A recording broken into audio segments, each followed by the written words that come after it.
When the Girls Get Coding, join us on your screens October 13th for the Live at Manning Women in Tech Conference to celebrate the rising movement of women in technology.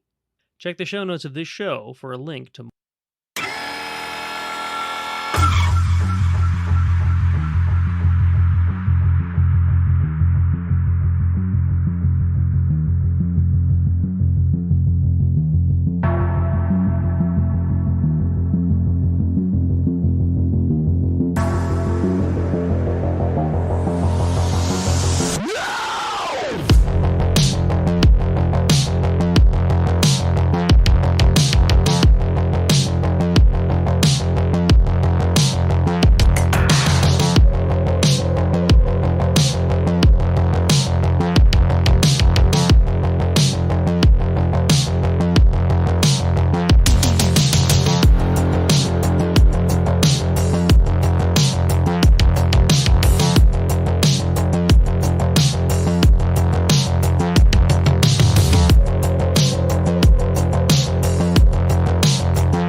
cloud navigators and serverless gurus, algorithm sorceresses, and community advocates. We proudly bring you the Women Creating the Tech World We Live In, October 13th, live at Manning Women in Tech Twitch conference. Check the show notes of this podcast for a link where you can find it.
When the Girls Get Coding, join us on your screens October 13th for the Live at Manning Women in Tech conference to celebrate the rising movement of women in technology. Check the show notes of this show for a link to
news, ops, and a little bit of paranoia. Welcome to the Iron Sysadmin Podcast. Good evening, everybody, and welcome to tonight's episode of the Iron Sysadmin Podcast. I'm your host, as usual, Nate, and I'm joined tonight by both Jason and Uncle Marc. Did you say tonight? It's a gamble. Which one's going to talk like first? It's tonight? Oh, you can't hear us yet. Hang on. Now they're unmuted and they can say something. Oh, see? I knew this was going to happen. You knew it. You give him the power, and all of a sudden he's muting us. Now you're muted again. How's that? And you muted my first dad joke. Oh. And I mute. Well, maybe somebody will be grateful for that. I don't know. Yeah. All right. So here we are again. We're playing with some more new technology. So sorry for muting you guys, but I might do it again at random throughout the show. I don't think you are. All right. So I guess we'll just hop right on in then, huh? Tonight's like a bunny. Like a bunny. Tonight's topic is something that Marc actually came up with. So, be surprised or not, whichever. Wow. How much does your job identify you? And is that a good or a bad thing? So I don't know that we have the answer, but we're going to talk about it tonight, right? So, Marc, you want to throw an intro into what you had in mind here? So, right. I'm kind of that generation of when I meet somebody else. One of the first things you do after, hey, I'm Marc or whatever, nice to meet you. One of the first questions you always ask is, so what do you do? And when we ask that question, at least when you're from, me growing up, my generation, whatever you want to call it, we don't really, what we're really asking is, what's your job? We don't want to know that you're a Renaissance poet who has 3 labradoodles and whatever. We think of ourselves as, I'm a pharmacist, or I'm a computer guy, or I'm a car salesman, or whatever it might be, right? And that goes back a long time, right?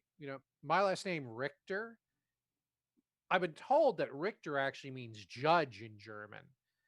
And a lot of surnames come from, the family job, where dad was the blacksmith and then the sons were his apprentices and their sons were the apprentices, so they were, so therefore you've got Jason Hammersmith, who now is who now has a degree in women's studies because, he eventually left the family business. Right. Yeah. That's actually, that didn't even come to mind when you mentioned the whole concept of, does it identify you? There was a time when it literally did, right? I mean, you were identified not just by what the town knew you as, like when you think of a small community, right, where you're the blacksmith, right? People know you're the blacksmith, but it's also literally part of your name. So, yeah. So, sorry, I'm busy trying to fix something on the stream here. No, it's all right. Wham, it's fixed. Okay. I can't speak for you guys, but depending on where I am in my career, I'm always, the question always is, am I defining myself too much by what I'm doing? Like if I were to lose my job, for whatever reason, obviously, not making the money anymore would be difficult, but assuming I could, get a different job, but, not in the same place or whatever, how destructive to my self-worth, I guess you'd call it. I'm sounding like a hippie tonight, right? How much of our personalities do we equate with what we're doing for what's in theory a business transaction with an employer? So, I mean, I don't know. I think it's an interesting cultural question. You can call it like you're sounding like a hippie if you want, but it really is an introspective thing, right? You have to think about, looking sort of inward, which you could say is a hippie thing, whatever. So get used to it, Marc. We're going to be doing that tonight. And it was your idea, so. I know. So, The reason that I thought this would be a good topic was because I think when you mentioned it, I sort of identified that some in myself, right? So I've sort of always wanted to be a sysadmin, right? That was like the thing that drove me in my career for quite a long time. And then when there was quite a while, and we even talked about this on the show for a while, where I didn't know what to do next, right? Because it's like, here I am, I'm a sysadmin now. Now what? You know? Um, so yeah, I think that definitely reverberates with me a little bit. I don't know. I don't know if I can really judge whether it's a good or bad thing though. Like it could have been if I Or didn't e- figure out what to do yeah. next. Or even think of the uniquely American thing when when Aunt Julie and Uncle Tim come and see you at Christmas when you're little, they ask you, so how's school? So what do you want to be when you grow up? You know? Yeah, Now, right. And that now, is 5-year-old Mark did not say, I want to be a technical account manager. 5-year-old Mark actually flipped between wanting to either be a doctor or be a pilot, like airplane pilot. Uh, but yeah, what do you want to be when you grow up? I wanted to be a veterinarian. That is. Yeah. I know that could be a misleading term. I don't know. I mean, I wanted to be in tech, but I think I'd almost flip it and say that I think my job should be defined by me, not me defined by my job. Interesting. Do tell. So, you know, I've been through a bunch of different positions, and they've all been in tech. And you know, I get into it, enjoy some of it, don't enjoy some of what happens, and then I move on to something else. And it's always seemed like it's kind of a game trying to find the right position for myself that I'm going to enjoy. And it's I guess in the end, if I find that ultimate position, yeah, it sort of is the same as the way that I define myself. But I'm not trying to find a position that's going to define me. I'm trying to find a position that I've already defined or continuing to find. So, like right now I'm DevOps. I spent far too long as a network engineer. I've done systems, I've done, security, I've done development on the side, and I've been an analyst for a while. So, right now I'm in DevOps, but I'm doing some analyst stuff too, which I'm finding to be honestly a lot more interesting than the work that I'm doing elsewhere. So I think what happens over time is that you define what you want to be and find the job that fits that. If you're defined by your job, I think you don't necessarily know yourself. Now that's introspective. You don't Know necessarily yourself. know I've yourself. Yeah. I've been drinking, so Yeah, sorry. right, right. So, yeah, I don't. I think I figured out somewhere around high school age that tech was probably where I was going to have a career. So I'm kind of in a similar boat to Jason, except that I didn't figure it out when I was very, very young. I figured it out, you know, kind of, I guess, when a lot of people figure out what they want to do with their life, which is teenage years, right? Some people never figure it out. So I guess I should be grateful that I figured out something that worked.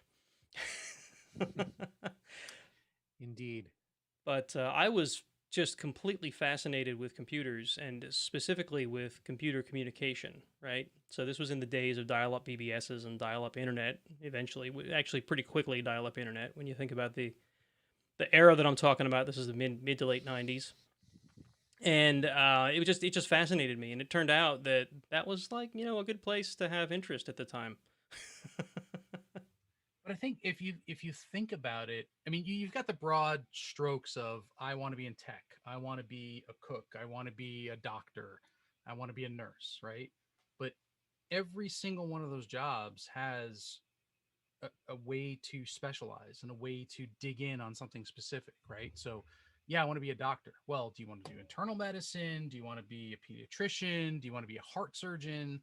When you get into tech, it's like, well, do you want to do networking? Do you want to do systems? Do you want to write code?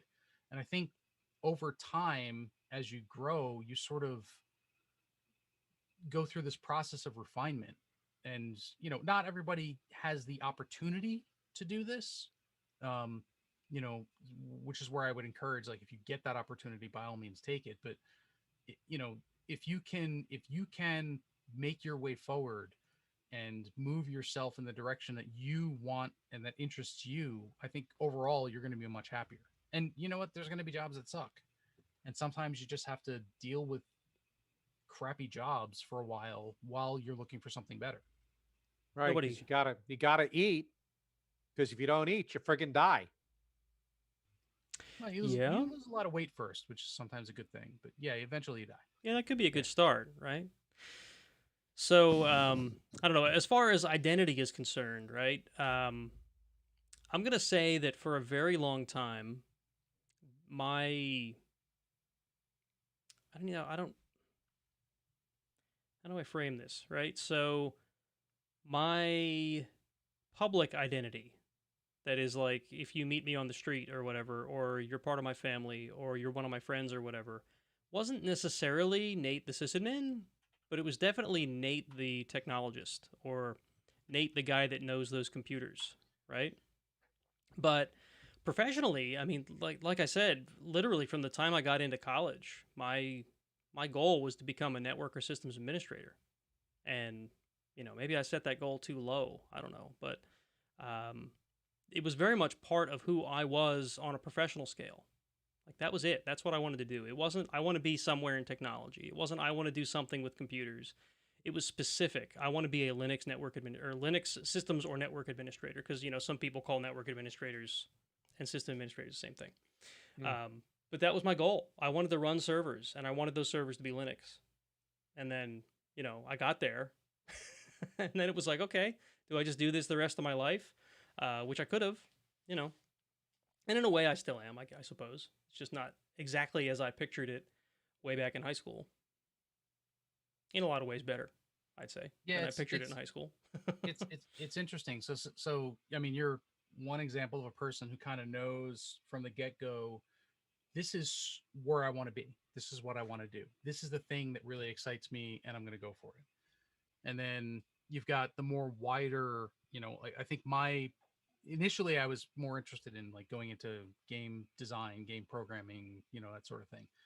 Unfortunately, born on the wrong coast, so that was not a thing that when I was born was a sort of a thing that I could get into, and I sort of drifted into tech in general because I'm just fascinated by tech, and I've I've refined it, and I'm still growing. I'm still trying to figure it out. I've gone from, well, I want to get into like networks are really interesting, so I'm going to start digging into that. And then, as part of that, the sysadmin side of it came in because, well, I need those tools to do the thing that I'm doing on the network stuff. And I learned that. And then, more recently, because honestly, networks have become sort of commodity. Everybody does it. There's nothing new and super interesting there for the most part. I got into the more system side of things. Now I'm doing DevOps.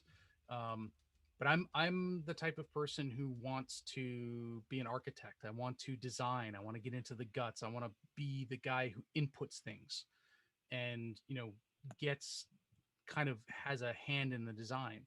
And I've got a side gig now where I'm kind of doing some analyst stuff, and I've done it in the past, and it's because of the experience that I've had so far, it's becoming more of a really exciting prospect.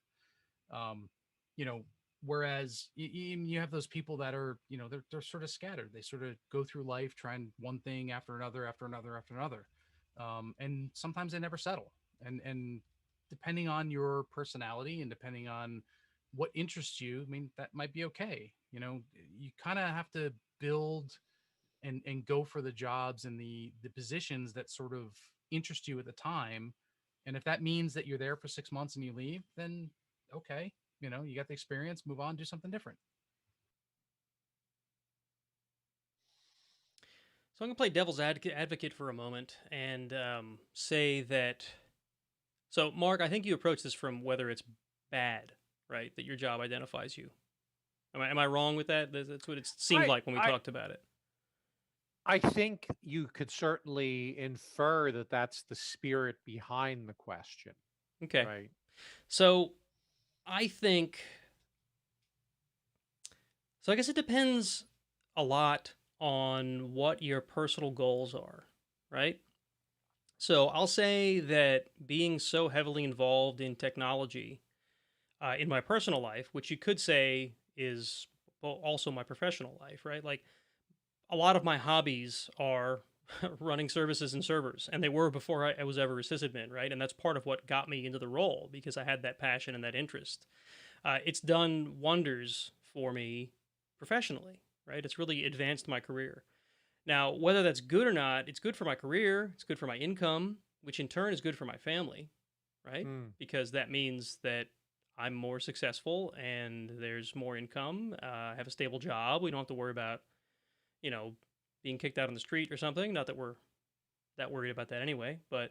Um, but yeah, good or bad is a difficult thing to sort of define. I think is what I'm getting at, So let me ask you this, since I'm wearing the shirt of a famous billionaire right now, right? if and I should probably ask myself this question, but if you guys were, let's just say arbitrarily, if you were billionaires, would you still do the job you're doing during the day? That's a tough one. I will adamantly say that if I was a billionaire today, Like if your rich Uncle Scrooge McDuck yep, dies and you suddenly inherit $1 billion tomorrow. I would do the role, but screw the company. I have no interest in stopping working, doing what I do, but I would be much, and I've thought about this a lot because this is a dream scenario for me. I would do this for companies I'm interested in, and I think it, there's a limit, but I think it frees you from sort of towing the corporate line, if you will. Mm. I would do this for companies and be a lot. I'm I'm pretty I'm pretty blunt as it is today. I hadn't noticed. Yeah, I'm pretty No. blunt, but my limit right now is that I have a family that I need to feed and clothe and keep a house, and And buy so plastic crap. that, right, there's only Right. so far I can go. But if I was completely free of that, I think, not that I was going to turn into a complete ass about it, but you're going to get an honest to God, like, complete reaction from me on things. And like I said, I'm fairly blunt now. So, I mean, Nate's worked with me before. I tend not to hold back a whole lot. But I know there's limits. But if there was no, your, Wait, there's limits? yes, there I are don't limits. didn't look that way. Where's the Well, limit? there's limits and there's a breaking point. So you saw the breaking point. Okay. But Okay. the limits, I That's mean, fair. playing within the limits, I do. But if there's no breaking point anymore, like, you're gonna get complete honesty from me. Like, like, I tend to tell it like it is. Like, if I think your idea is stupid, I'm gonna tell you. I can be swayed, and I'm more than happy to argue things. And I think I mean, Nate, correct me if I'm full of myself, You're but wrong. No, I sorry. What? think I can have arguments where I believe something and then be swayed to the other side with a good argument. But, you know, to the point where I will tell somebody, like, you're insane, I'm leaving. I mean, that's sort of that breaking point where I'll stop, because I know that I got to put food on the table. Right. But if there's no limit there, then yeah, I'm going to tell you you're insane.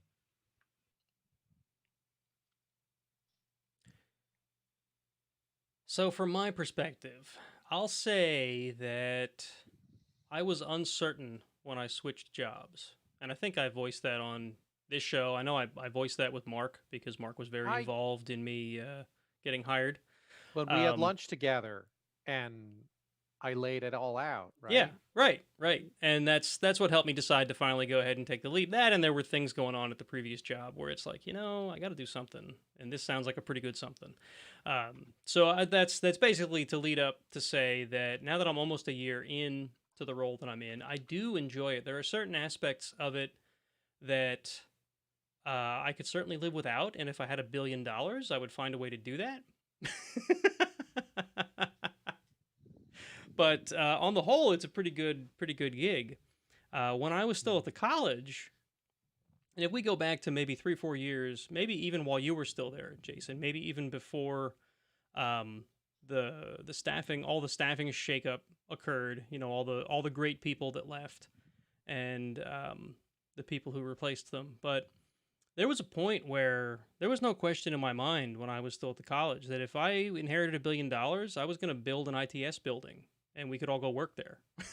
I was gonna. Oh yeah, I was gonna donate it to the college and say, "Here, build us an awesome Oh, building," and I'm gonna keep working. I just want my name on it. Yeah, right. No, I wouldn't care if my name was on it. I just it always felt like because we were the IT folks, we were kept in a basement and shuffled around and whatever, and that would be sort of like my thumb to the college. I have a programming course at Gangriff at 3:00. Yeah, right. No, it wouldn't be a class building. It would be an IT building. Oh, you wouldn't have classes in it? No, we IT would classes? put the servers there, and we would have put us there. But all the servers But are if in the you've got cloud. $1 billion, like, why not build 2? Well, maybe, sure, whatever. Look, I didn't say I fully fleshed this out. I didn't have $1 billion. Weak sauce. But there was a point where I would have easily said, as things progressed there, if you gave me $1 billion, I would walk away from that place in a heartbeat and go find something that truly gave me joy. And that might not have been in IT.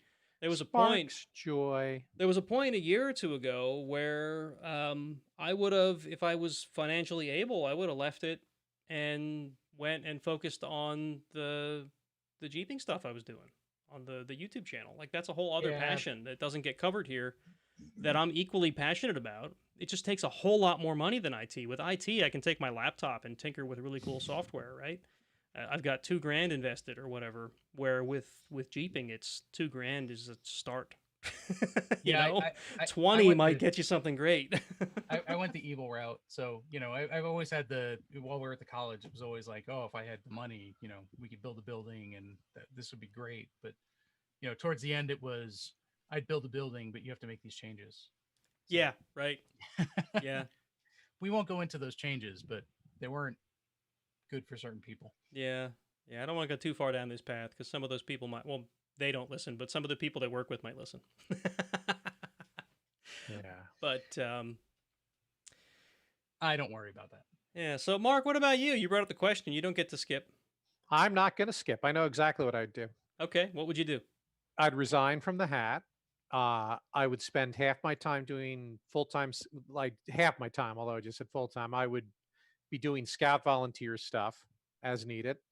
I would probably start a small company, buy a couple of Red Hat subscriptions, apply to be an accelerator, continue nice to plug. that, and I would continue to actually contribute stuff back into the Linux ecosystem. One of the things that I've always had, I'll call it a passion, right? I've done programming, but I'm not a very good programmer. One of my gifts has always been teaching other people stuff about computers, right? Whether in a classroom situation or whether like the TAM job is neat for that because you get to like play coach. You're like the coach of the football team. That's one of the things I really like about it. Yeah. You're not on the field with the ball, but you're telling the guys what to do. So I would continue to contribute to the Linux and RHEL efforts by doing blogs, by teaching people about performance, by teaching them about things like that, to kind of give back to the open source community. Yeah, I can get behind that. Yeah. Nate knows I'm a big Kickstarter guy, so yeah, I thoroughly enjoy helping other people make their dreams come true like that. Because the reality for the small is, amount that I can do it, but yeah. my job is awesome. It's the best job I've had, but there's still job parts to it that I wish I could just say, F it. I don't feel Yeah, like dealing with this. that's kind of the point I was trying to make. Like I said, Sev one case, nah, yeah, don't feel like it. give that to somebody else. Gotta do some paperwork. Screw that noise. Yeah. No, I'm not doing that. Yeah, Yeah. so Josh is in the chat here. He said he would stay with Red Hat, but he would look for a different role, something with more community outreach, which is similar to what you were just describing, Mark. Except you would leave Well, and and the way I'm do thinking something about similar. it, I would give. Again, this is hypothetical. Dead uncle dies tomorrow. Yeah. I mean, I wouldn't be like, I quit now. I mean, I'd give Oh you yeah. guys, I'd give you 3 months notice. Let you replace me. But it's more like, hey, step aside, let somebody else get paid for the role because I wouldn't need it. Is another way of thinking about it. I don't know, but that's Fantasyville. You know, things you Yeah. can deal with. I don't think I have a billionaire uncle or billionaire no. anywhere that could possibly send me $1 billion by dying, unless I don't know about them. I guess that's possible. There have been movies made on this exact premise. I'm But sure I that's think realistic. the reason that I came up with the topic originally, because we were talking about burnout, right? Yep. Because we're in a weird ass time right now. Mm-hmm. With the pandemic, with people having a hard time separating work from home time, which I've had good practice since 2015 at Red Hat, so I have no challenge with that myself. Oh yeah. But you know, I think sometimes I think there's a little bit of a danger if your whole personality becomes your job. And then when the company inevitably has a downturn, or when you end up working for an asshole boss, which thankfully has never happened to me here, or things otherwise go nuts, suddenly, like, that can be soul destroying, right? Oh yeah, exactly. I mean, think about it another way. Think about it if you're a small business owner and you've poured your life into building that business, right? And that's Yeah. you.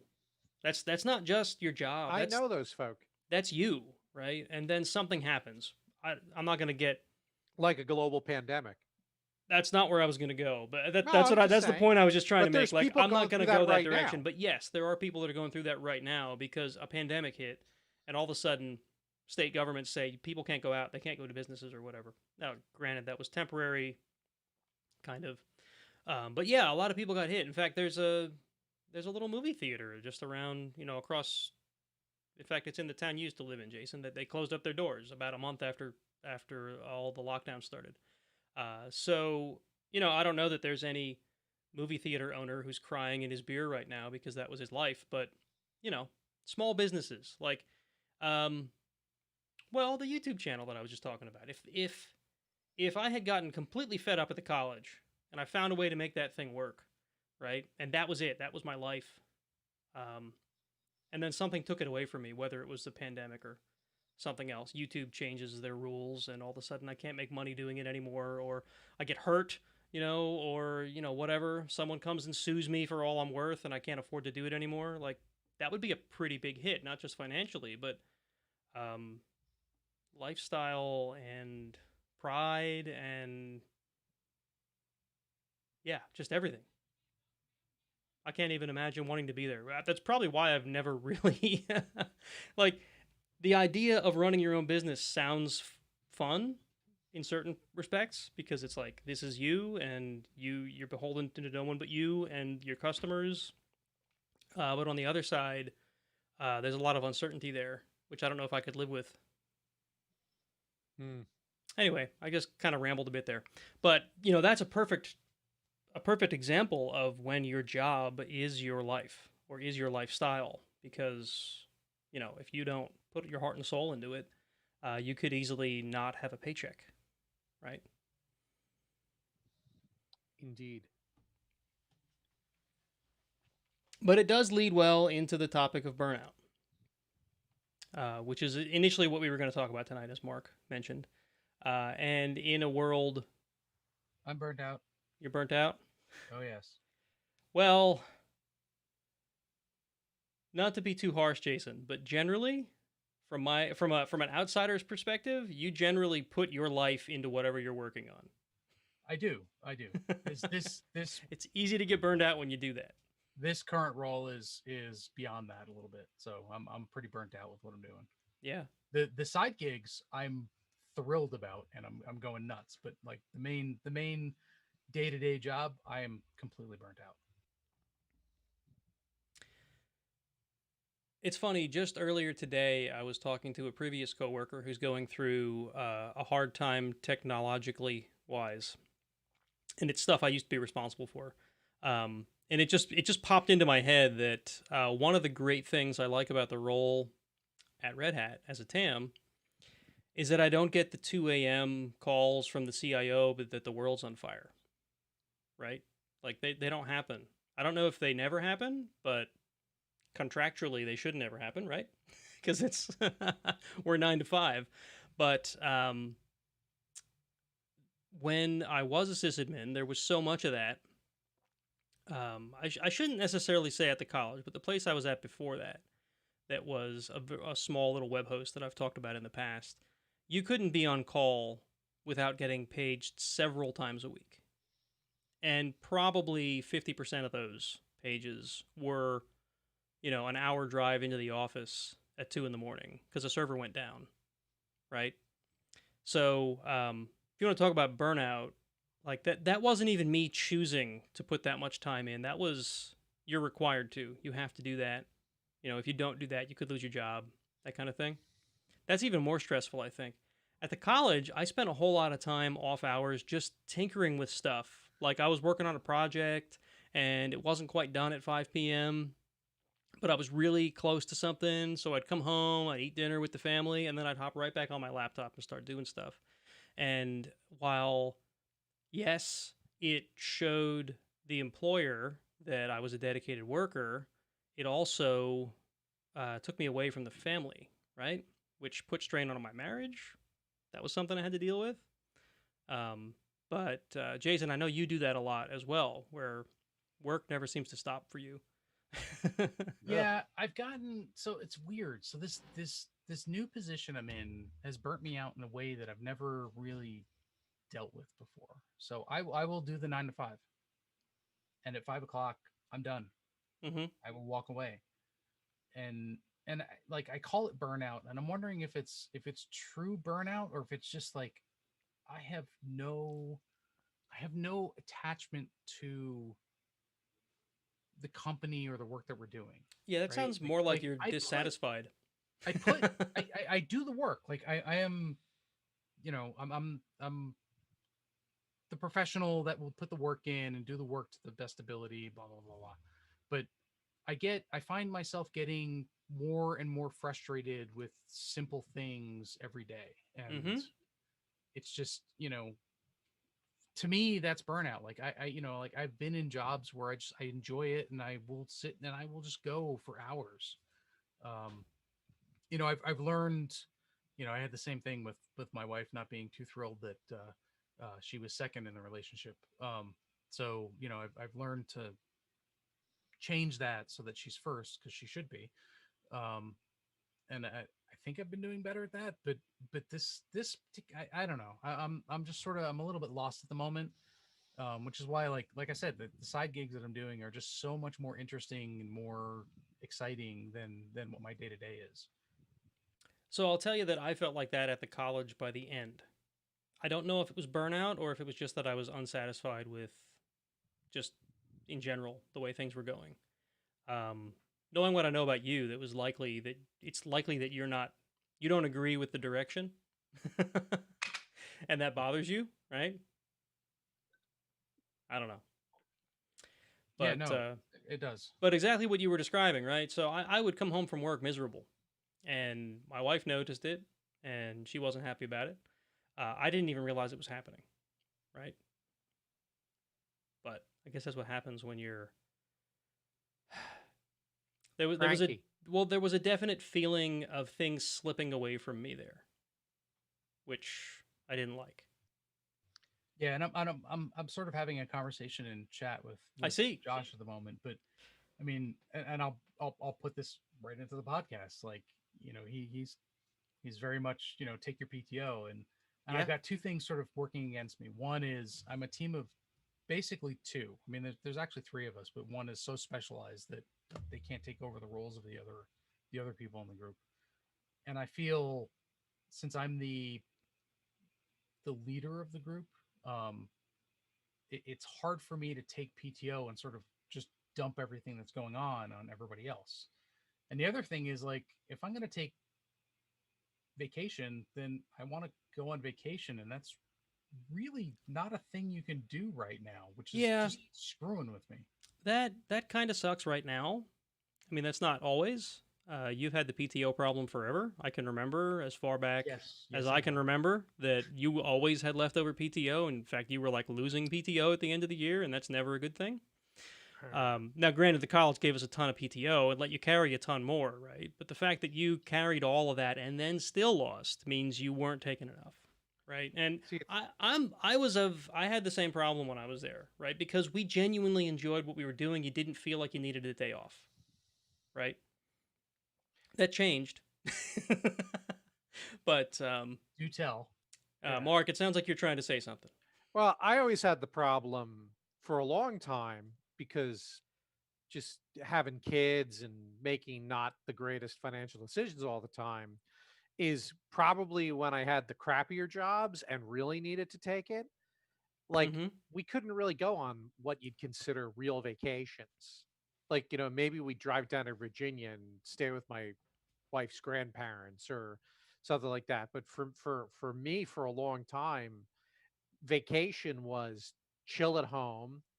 Oh, and the week of summer camp with Josh, starting with his second year of Cub Scouts.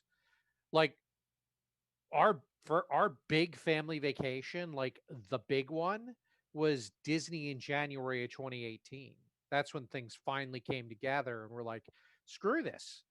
And so we did Disney in January, then we did a Royal Caribbean cruise that summer, and then did a Disney cruise in January of 2019.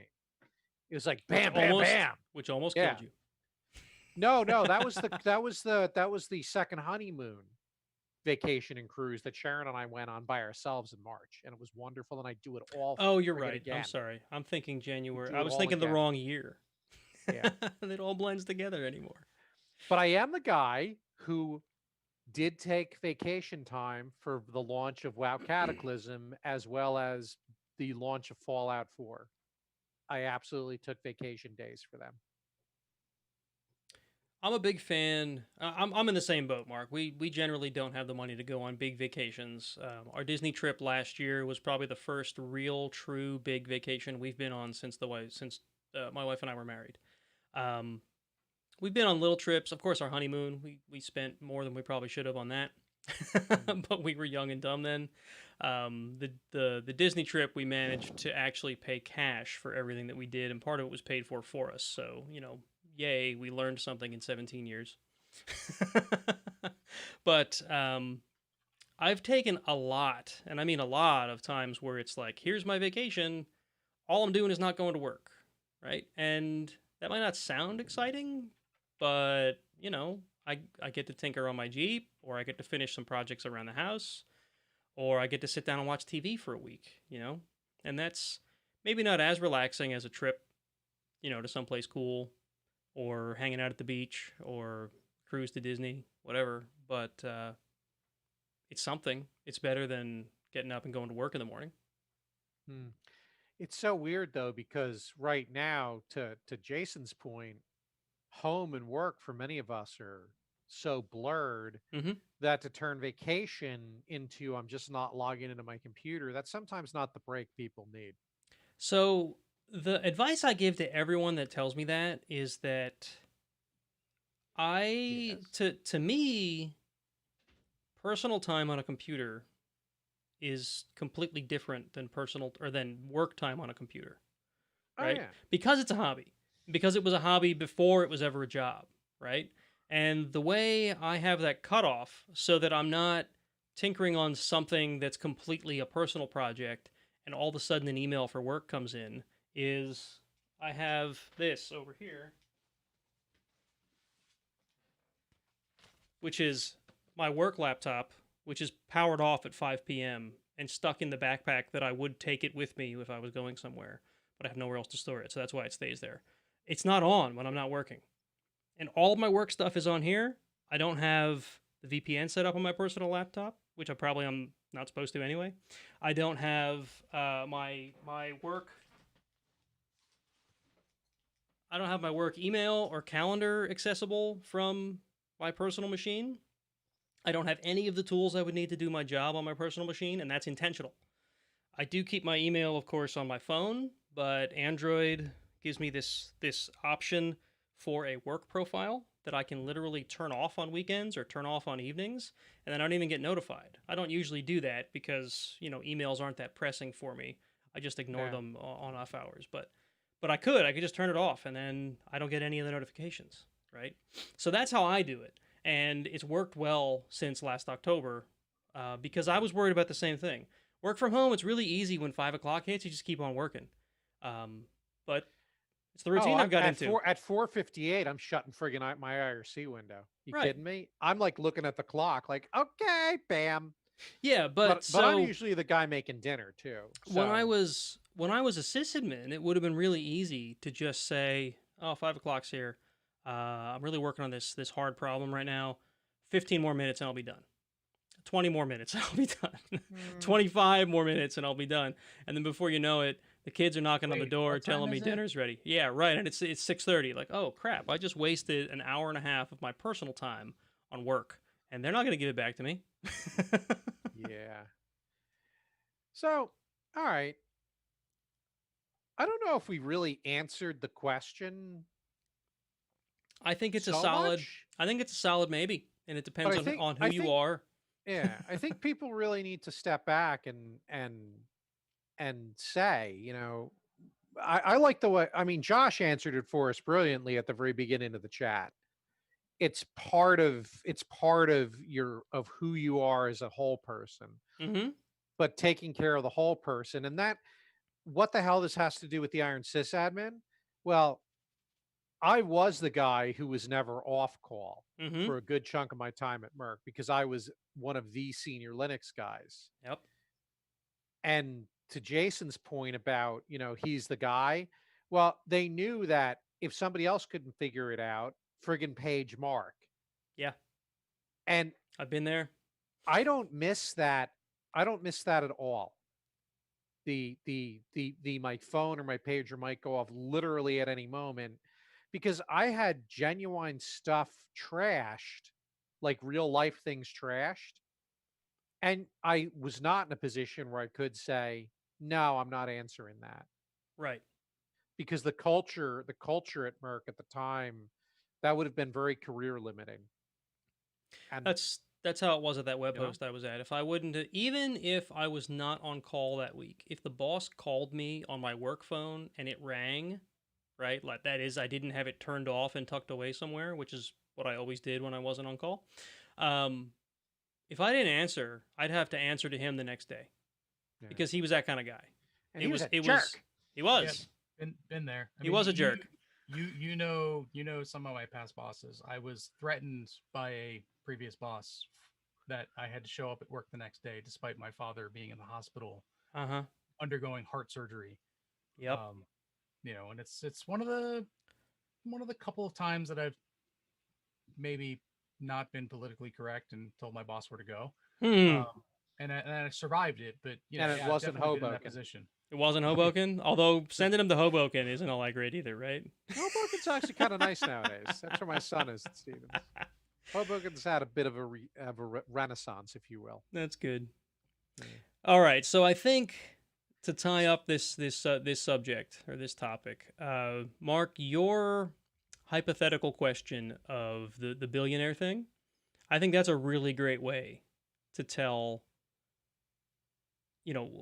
Not only is your life defining who you are, but are you doing what you want to do? Right? So if the answer to your question is, I would take this career and throw it in the trash and go weave baskets for the rest of my life, you're doing the wrong thing with your life. Right. Now, your answer wasn't, I'll throw away this career. Your answer was simply that you would mold it into the exact thing that you think you would enjoy most, which is kind of a cool thing. Yeah, because I truly don't yeah, and if anybody from Red Hat who signs my paycheck in the command line is is anywhere listening, don't get me wrong. I love being Uncle Marc. I love being a principal TAM. It's a fantastic job. But if money was no object, um, you know, I could be okay with not doing this job, but I would still probably be involved with Linux and open source because it has been a big part of my life. I think it's important. It's good stuff. Yes, Josh, underwater basket weaving. Isn't that like a Weird Al reference? Might be. All right. So with that, unless either of you have any final thoughts, I think we're going to go ahead and go to a break. And then we'll be back with our general chit-chat and the news. So Yeah. stick with us, folks. Give me just a second here to make that transition-y thing happen, and we'll see you in a few minutes. Yay. Button. Where's the button? Here's the button.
When the girls get coding, join us on your screens October 13th for the Live at Manning Women in Tech Conference to celebrate the rising movement of women in technology.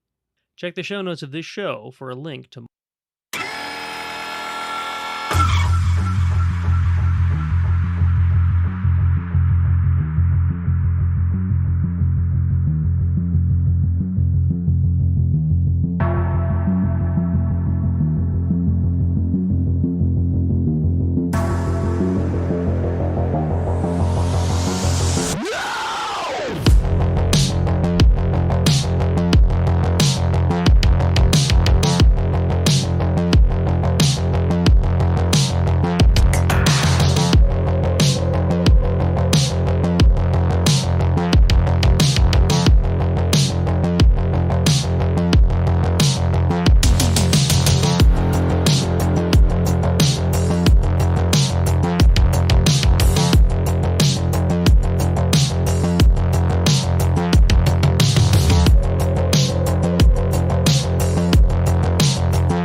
don't totally think you doxed him. did. We're Erwin, oh, back. hi. We're totally live now. Yeah. We were discussing how Nate just doxed one of our listeners. It's kind of cool. Never. I wouldn't do that. That'd be bad. But Wouldn't it? you did. All right. Wouldn't it? So I saw there was discussion about the purple button while we were on break. Yeah. It's still purple. It's great. It still does this.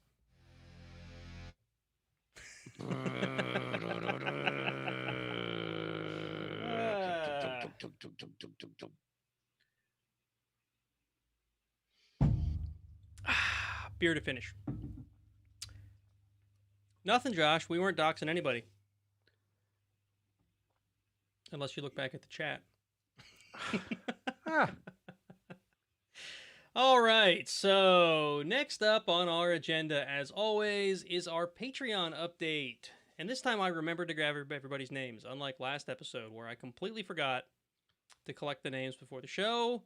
And then I had to explain live on the air why I didn't have the names. But you were in the credits still. So, there's that. So, a very big thank you to our 18 patrons at the moment. Robert, Matt, David, Solemn, I always get that wrong, Solemn, SOL3MN, Erwin, Trooper-ish, Linux Sys 666, gimpyb, Ryan, Marc with a K, DeMentor from PowerShell on Linux, John the Nice Guy, Marc with a C, Julius, Andi, Jay, Charles, and 22532. Still Hey, our you longest two. patron. Yep, there you go. I like two. And I see Andy O'Mail in Matrix here is asking how he buys a shirt. So I'm going to go ahead and say it online because it was my next thing anyway, is that you can buy merchandise for Iron Sysadmin Podcast on Teespring. Teespring.com/stores/Iron Sysadmin. And I totally did not pay Andy to ask that. I'm going to tell him right now. You could paste that URL into Matrix so that he can just click on it. That is exactly what I'm doing. Because that would be a technology thing to do. I figured it was a really great way to also work it into the podcast. So there. That was almost marketing. It was almost marketing. I'm not good at that, but I'm proud of you, Nate. That was almost marketing. Almost marketing. So at any rate, back to the Patreon update. We're making paradise. Remember that from Footloose? There it goes. Knocking on heaven's door. There it I think that was goes. from Footloose. It was from one of those 80s movies. There it goes. Almost paradise. So anyway, where Patreon is bringing us about $80 a month, which is great because it covered the expense of this mixer. Maybe I'll figure out what to invest in next. I also purchased myself a new mic because this one's going on the fritz. But like everything in this new world of 6 to 8 weeks delivery, which anybody from the 80s will remember that was commonplace then. Then we got unused to it because everything was freaking instant, and now we're back to it. Almost anyway. Paradise Blast on the radio and 6 to 8 weeks delivery. Yes, exactly. See how we roped all that in? So yeah, there's going to be a new mic here, and then I suppose if Marc, you have a decent mic on your headset there, but if you have people tell me it sounds good. If you have any interest in like a cool podcaster mic, maybe we can work on getting you one. I'd rather we spend the money on other things. I'm totally cool with this headset. Cool. So other things could be things like we're currently borrowing a Zoom Pro account. I may start making that more official. Restream, which we use to do the show, to actually stream the show. We're using a free version of Restream, their free tier, which only allows three destinations and a small child. Hi, small child. No boundaries. Anyway, which only allows 3 destinations, and one of them is not Facebook pages, right? So I have to stream to YouTube and Twitch, which is fine. Those are the normal outlets. But my personal Facebook account. So if any of you is a friend of mine on Facebook, you can watch this live on Facebook. If you're following the Iron Sysadmin Facebook page, you don't see this. But if we start paying for Restream, then I can do that to the Facebook page and other destinations if we ever decide to expand further. So is Restream a subscription? It can be. You can pay, I think it's like $15 or $19 a month for their lowest tier. which allows us to do the Facebook pages and I think up to 10 destinations and a custom RTMP if we needed to, that kind of stuff. We don't have any need for most of that, but the ability to stream to a Facebook page would be really nice. And Josh is pointing out his favorite webcasting, his favorite web platform, Jitsi Pro. Yep. So we discovered, or I discovered, I should say, that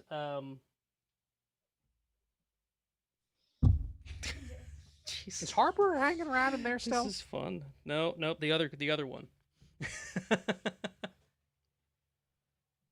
Okay, she came to get the charger for her phone. This is the downside to making the kids bring their devices into my office to plug them in at night so that they don't stay up all night on their devices, is that their chargers are in here. You could put like a sliding bolt lock on that door, maybe? Well, I mean, the door does lock. Oh. I just don't usually lock okay. it because they have to learn to respect when the door is closed. Hey, Nate. They don't. Love you, man, but they don't. I get it. They totally don't respect that door at all. I could put like a electroshock thing on the knob. Yeah. That would teach them quick, just like dogs. It might. You'd probably get in trouble, though. Probably. Your wife would probably start yelling at you. Probably. Especially the first time she got zapped by it. So anyway, the thing I was talking about with Zoom is that while I don't necessarily love Zoom as a platform, they had this feature that will record each of us on the Zoom stream or the Zoom call as a separate audio. And then I can take that and mix it together later to make a higher quality show for you guys. So if Jitsi ever starts supporting that, which I did find there was work making that happen, but I don't know how far it got. Just hack the source. Yeah, I could totally make that a project of my own, I suppose, even though I'm not a developer, much like Uncle Marc. I already told you I'm a bad programmer, so you don't want me doing that. Yeah, well, I'm also a bad programmer. I could write decent Perl, and it kind of ended there. Is decent Perl really a thing? Well, okay, I could write functional Perl. Yeah. And I like Perl, but yeah. Yeah. Oof. Yeah. So at any rate, yeah, Zoom does that. There's a couple other services that will do it, but not in the way that Zoom does. And the way that Zoom does it is perfect for how we do the show. I think, it's fine, dude. It is fine. Josh will just have to I think it's cry. Fine. I mean, there's other like ideological reasons to not like Zoom, but whatever. It does work and it gets the job done. Much like I don't like Windows, and yet I'm doing the show from a Windows machine. So, Hey, Windows runs my games. Yeah. That's why I have it. And the podcast. Yeah. So anyway, I've rambled enough I'm about doing the podcast on Fedora, so whatever. Yeah, I've rambled enough about money and Patreon. Jason, I see you have an announcement in here about BSides. Yeah, so I think I mentioned this last time. BSides Delaware, we're going to do an online conference. This year we're going to do, looks like we've finalized ish that we're going to do an unconference, which is a little bit different. So it's kind of we're still working out details, but it looks like we'll send out a CFP so that people can sign up to talk, but that we'll be taking talks day of as well. And we'll probably be doing it all on Discord. So that's the 13th and 14th of November. And I guess stay tuned and we'll have more details. I mean, Discord worked for DEF CON, so it should work for BSides, right? Yeah. It turns out Discord's like got all these insane things you can do with it. So it does, except several profiles. That is the hill I'm going to die on, I'm going to say. Is it? Okay. Yeah. Mm-hmm. I've talked about this before. I'm not going to belabor the point. But it does bother me. Well, everybody else supports several profiles. I don't know. Does Matrix? Maybe Matrix doesn't either, so I have to be mad at them. There you go. It's based on email address, I think, right? What? No, well, so is Slack, right? And so is a lot of things, right? That's your identifier. But what Slack also lets you do, I'm just using that as an example. I'm not saying Slack is better than Discord. I'm just saying that the way they handle multiple... he's complaining about Discord again? Multiple channels. I was half paying attention. Is that you can join several channels within your client with different logins, right? Discord, no, can't do that.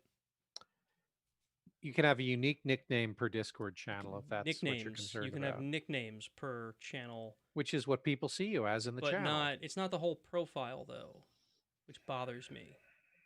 We know, yeah. I know. Well. I said I wasn't going to belabor it, but You're belaboring. Jason poked, so It's going to give you a third I kid went if with you it. keep belaboring the Discord thing with the profiles, man. That's terrible, Mark. All right, so moving on to reviews. We don't have any reviews officially, but there are two things I wanted to bring up. One is that while I was looking for reviews, I came across. Does anybody remember What's Up Gold? No. Yeah. It was a piece of monitoring software, right? Or probably still is. I don't know. From forever ago, yeah. From I think forever it's still ago. a thing, but yeah, from forever ago. Well, they still have a website, and one of the things that they shared. So I guess it's up. Is like a. Well, I didn't look at anything other than this link, so maybe they're completely defunct and someone stole their domain name. I don't know. But here's software. Let's see. Yeah, they have What's Up Gold, application monitoring, bandwidth monitoring, cloud.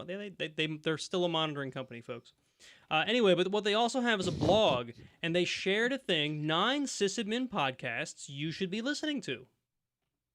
Right? We're number 2 on their list.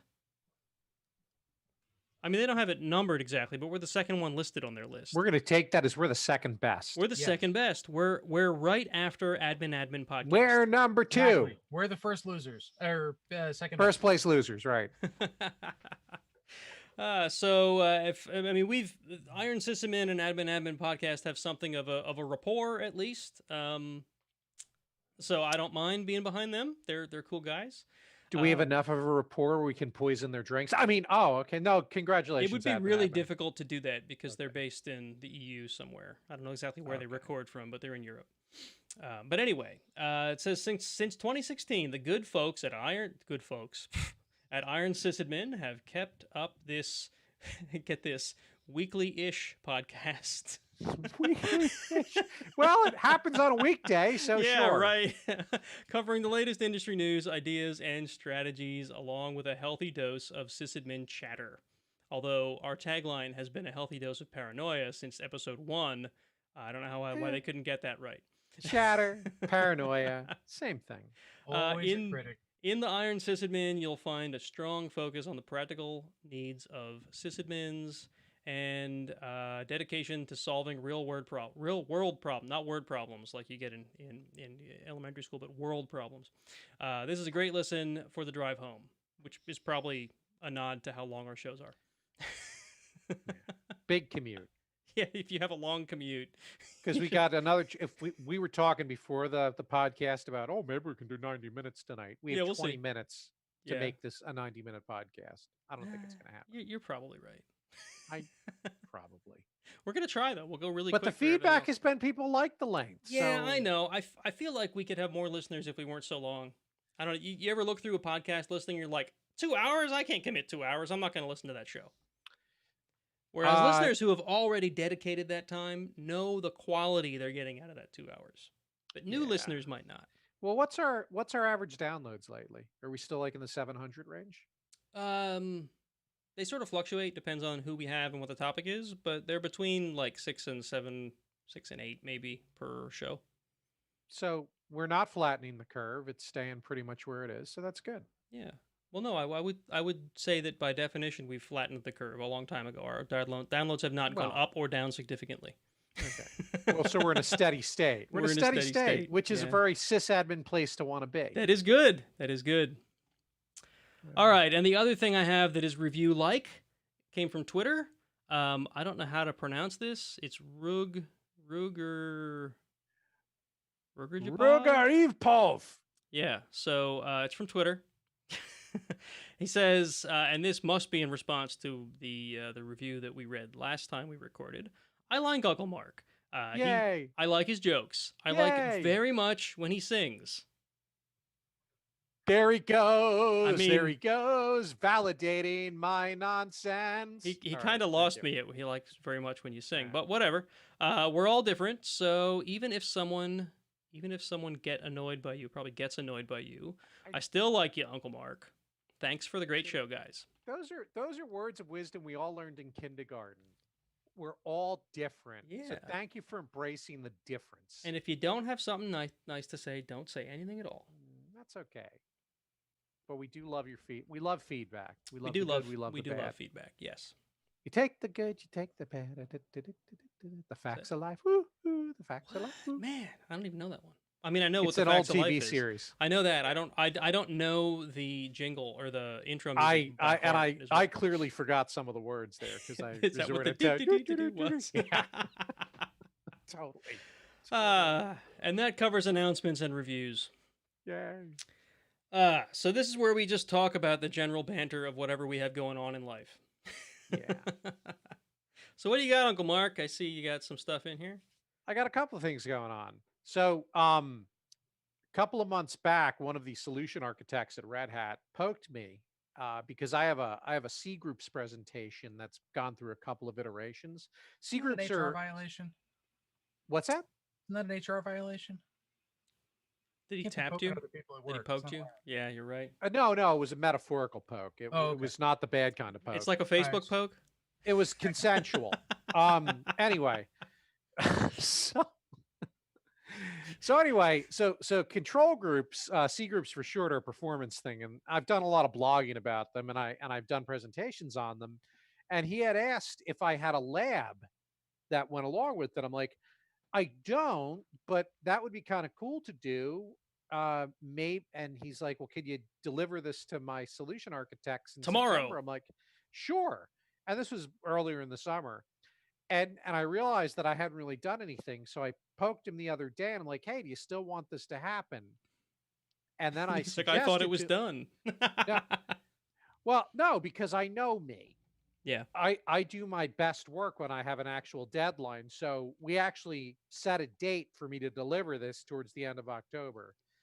So I'm actually starting to put it together now. And as I'm looking at it, I'm like, this actually is not the kind of thing that is, I mean, it's sort of Red Hat specific, but it's not any NDA stuff. It's the kind of thing that nerds might actually get a kick out of. So I was thinking, would this be the kind of thing that people might like to attend as a public thing? And that gets me to thinking, with this world of virtual events and everything, would we, like with the Iron Sysadmin, especially if we have our own Zoom account, which you were talking about, would this be the kind of thing that we would consider like hosting, if you will, like running this as like not a podcast, but as like an event for our listeners and for people who might want to say it. And those were just some thoughts I was having. You know what? I mean, if people are interested, if they want to see a lab or demo or whatever of C groups, I mean, we talked about having a show where we talked about your world domination with C groups articles that you've written, and we just haven't gotten around to doing that yet, have we? I don't think we did. No, but that kind of and it's not just about the stuff I do. It would essentially be, do we want to kind of maybe do, now since we've been talking about some 80s TV series, maybe it's like a little bit of a spin-off, because wasn't the Facts of Life a spin-off from I'm pretty sure it was a spin-off of oh God, my wife would know this and she's upstairs. Never mind.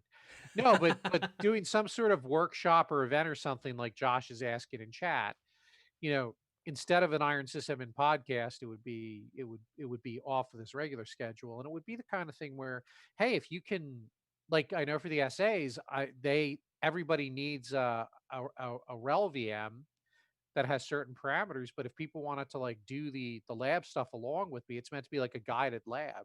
Yeah. But there's no reason that hundreds of Iron Sysadmin fans couldn't be working along, working on this together. Or, just a thought. Tens of fans. I don't know. Tens of fans. Like, I'm curious, right? So if you're building a RHEL system to do the demos on, could we have a distributable CentOS version of the same thing that people could use? We probably could, or they could use the RHEL developer license if they want to use actual RHEL. That requires people signing up for the developer. I mean, I'm not opposed to that. It is a great thing, and it's a cool tool. Yes, you could use CentOS 8. You could do that. But I think it goes beyond just one event that I would do. Is this the kind of thing we'd want to start doing with other like tech things. I don't know. It was a thought. So, but that's what I'm working on. Cool. So, assuming I finish it, we'll see how it goes, and then we'll take it from there, maybe. Yeah, I mean, maybe that Uh-huh. could be a cool winter thing. While not only are we stuck inside, but we're cold and don't want to go outside. Yeah. I am way too flippin' excited about Star Wars Squadrons, which comes out on October 2nd. Star Wars Squadrons is a space combat game. Cool. You get it happens right after Return of the Jedi, and you can fly TIE fighters or X-Wings. You can fly for the Rebels or the Imperials. And the killer part for me is that it's fully VR compatible right out of the box. That's awesome. That is So the thing I wish I had when I was playing 90s, flight sim games. Because that was one of the first things I got into was flight sims. Because I've always been fascinated by flight. I don't like flying, which is weird, but because when you fly as a passenger, you're cargo when you fly. Yeah, right. Good point. On an airplane, you're not the guy. You're not even like in the cockpit or doing anything. You're just a You're not piece even of cargo. seeing anything cool except the back of the seat in No, front of you and out that little tiny window. Yeah. Hopefully this isn't one of those games where like, have I learned nothing about hype versus reality? Right. If right. it's terrible. You know what? So If you buy the game and you get the slightest bit of enjoyment out of it, then it doesn't matter. You weren't duped. You still bought a thing. You enjoyed it at least a little, and you're good to go. As long as this isn't Colonial Marines, you'll be fine. Oh, I hear that one was a stinker. Oh, you have no idea. If you haven't played that, I have not. That was probably one of the most disappointing games I've ever played in my life. Dude, I pre-ordered Fallout 76. I also pre-ordered No Man's Sky. And No Man's Sky, by the way, has done such an amazing job turning itself around. They had another major release yesterday, and sandworms are in the game now. They did this. I only played that the first time over the summer, so I missed out on all the craziness. I got Fallout 76 when it came out, and I was disappointed, but at least I had some fun in it. Colonial Marines was... Ugh. Yeah. What was so bad about Colonial Marines? Well, that's Aliens franchise, right? Yeah. So if you watched all of the videos that were tagged as in-game footage, right? The engine that they're using supposedly the game that they show you in all of the trailers that again is supposed to be in-game footage is let's see, think modern day movies versus like late 70s, early 80s.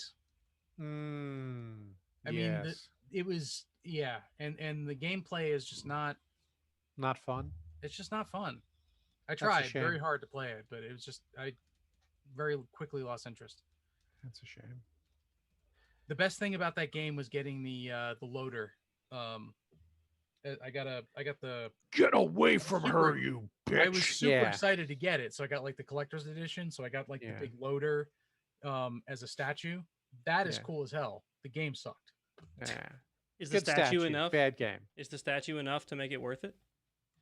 Probably not, but is it a $60 statue? Basically. I mean, because I paid money for things that just sit there. Hey, I bought Duke Nukem Forever, and I got more enjoyment out of that. So, which took forever. That was a valid name. Wasn't it like 10 or 15 years in development or something? Yeah, it got scrapped and restarted 3 times. Yep. Bought. Yep. Well, so the fun part about Duke Nukem Forever is, yes, it is not up to today's standards for games, or to the standards that games were when it launched, when that came out. However, if you play it and you were a big fan of the Duke Nukem games, the graphics were better than the original Duke Nukem games. The game, God, I would hope so. Yeah, I know. The originals were like 8-bit. Yeah, but the gameplay and how hard it was kind of matched what the original Duke games were. So, Oh yeah, Duke 3D. It was a difficult game. Duke 3D, I couldn't play without cheat codes. I'm just not that good. Yeah. But it was such a fun ride with the cheat codes on.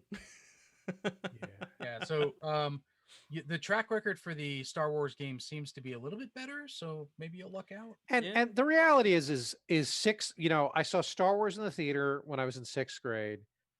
Ever since that time, like the fact that it'll feel like I'm flying an X-wing, like I'm in it. Like the arcade games have always been awesome. X-wing and TIE Fighter on the PC were great, but putting the friggin' headset on and just being in the craft, I'm so looking forward to that. Yes. I mean, I'm the guy who got super pumped at Hollywood when we did the Smuggler's Run, and I got to make the Falcon jump into hyperspace. That was awesome. That ride was Right awesome. Right side pilot gets to make it jump into hyperspace. It was so cool, and he gets to do it twice.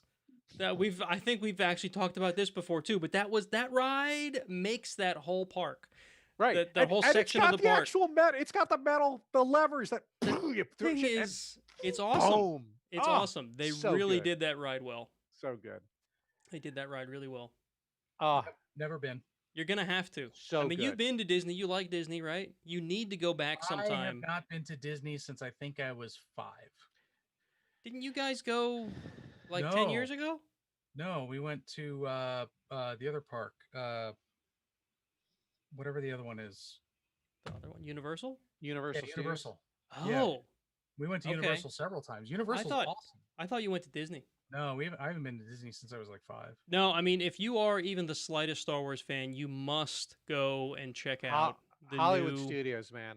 It's in Hollywood Studios. It's out of control. Smugglers Run. No, there's the name of the section of the park. Galaxy's Edge. Galaxy's Edge. That's Galaxy's Edge, yeah. Right, It's like you're on when it's safe to travel again. I'll think about it. It's spectacular. It's worth it. It's worth catching COVID and dying. You walk, you walk into that section of the park, and it is like you have stepped into a Star Wars set. It is amazing. They really did outdo themselves. It's amazing. In fact, I've got some videos of it. I'll have to show you. I mean, it is just crazy. It's amazing. And I'll say the same about the Harry Potter park in Universal. Oh, I'm not saying that's not. In fact, we wanted to. But if it's the same level of immersiveness, I can understand why it'd be so great. It's amazing. It is flat out amazing.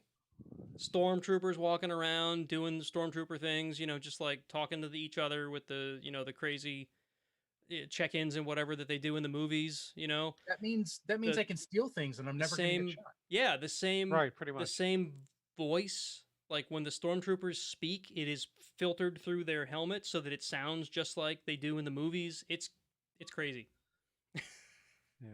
I ran into Ray at the Millennium Falcon.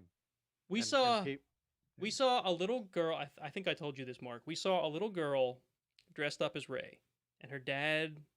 This was like it was getting to be dusk. It was getting dark. Her dad is like crouched down in front of her doing something with her. Looked like they were, I don't know, whatever, but they were completely not paying attention to the world around them.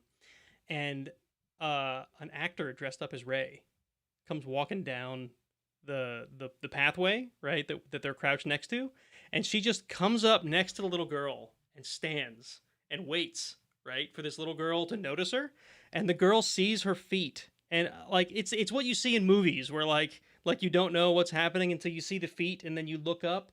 And this little girl is just in awe that Rey stopped to say hi to this little girl.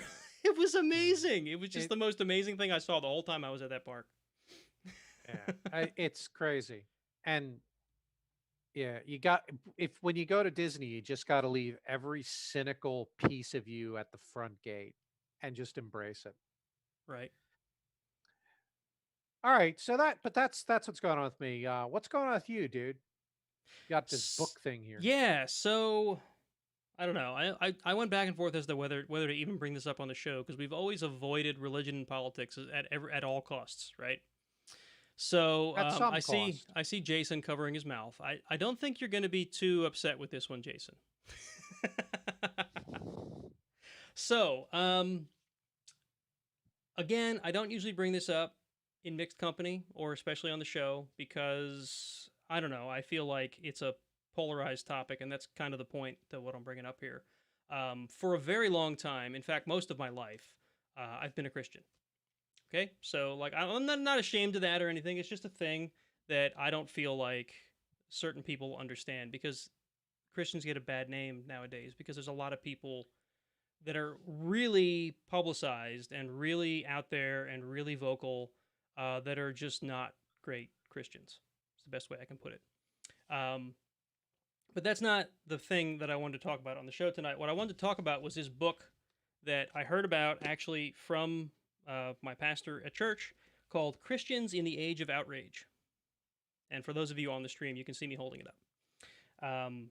I wanted to bring it up because I'm not even a whole chapter into it yet. They're long chapters, so it's not because I read terribly, but I'm like this far in. The book it's written by a guy who's a pastor. He's writing it to Christians, right? So take that all with a grain of salt. If you're not a Christian, you may not be able to relate to everything the guy's saying. But the book is really like a social, what's the word I'm looking for? It's about society. It's more about society than it is about. We live in a society. So social commentary. Kind of, yeah. I guess you'd say that. It's social commentary. I don't want a negative connotation with that, though, because the reason I'm bringing it up is because the things that this author is saying resonate so well with things I've been saying for years about how polarized society's gotten. And, I mean, he's writing it to Christians saying that participating in a polarized world in the way that many people, including Christians, are participating in the current polarized world isn't a Christian way to look at the world, right? We're supposed to be the people that are helpful and care about people and, don't participate in the outrage, right? And a lot of us are. And I've been guilty of that to some extent, I'm sure. When I see somebody on social media flouting whatever that I don't agree with, right? It's hard to not, because that's just how we all are.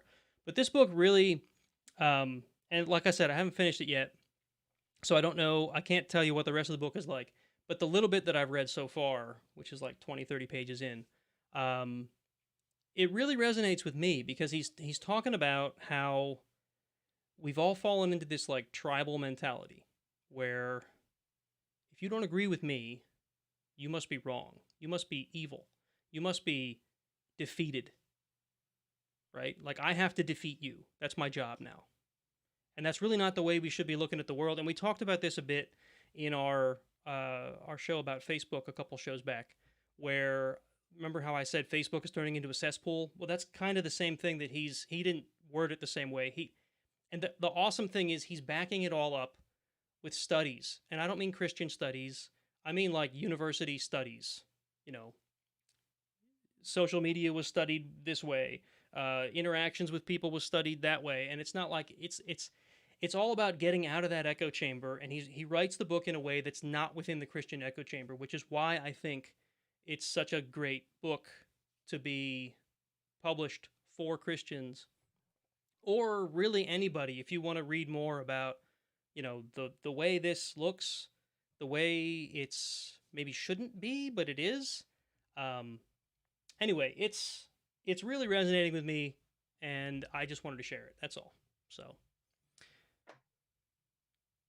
I don't know if either of you have any any commentary on that. I know you both have your own viewpoints on on religion and society, but there it is. I'll take that as a no.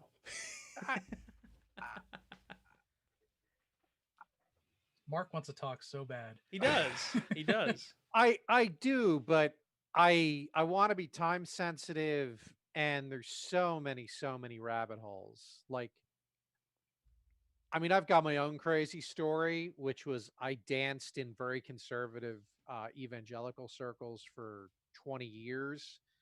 And over the past year, I've gone back to my original Catholic faith for what I think are really good reasons. But it's always interesting to see the intersection, because now this kind of goes along with our original topic. Does your job define your life? All of us, regardless of how we interact, we all have these different facets of our life.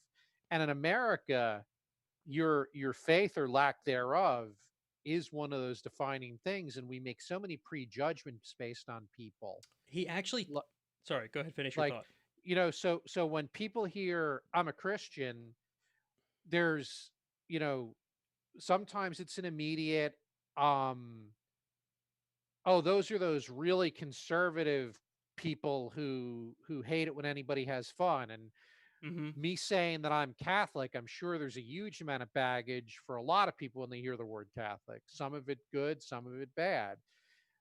Um, a lot of tech people are atheists, and there's that stereotype of the edgy atheist. And then, of course, as we've gotten floods of immigrants from different regions of the world, I had a wonderful discussion with a scout the other week. One of the requirements is talk about various parts of the scout law you followed, and one of the ones was specifically asking, duty to God, and he's a Hindu. And he Yeah. he he taught me a couple of things about Hinduism I had no idea about. It was a really cool discussion. Being educated by a 15-year-old boy, it really cool. Right. Um, so I think if books like this help people to listen more and be less judgy instantly, I think that's great. This country is about to go through a Supreme Court nomination.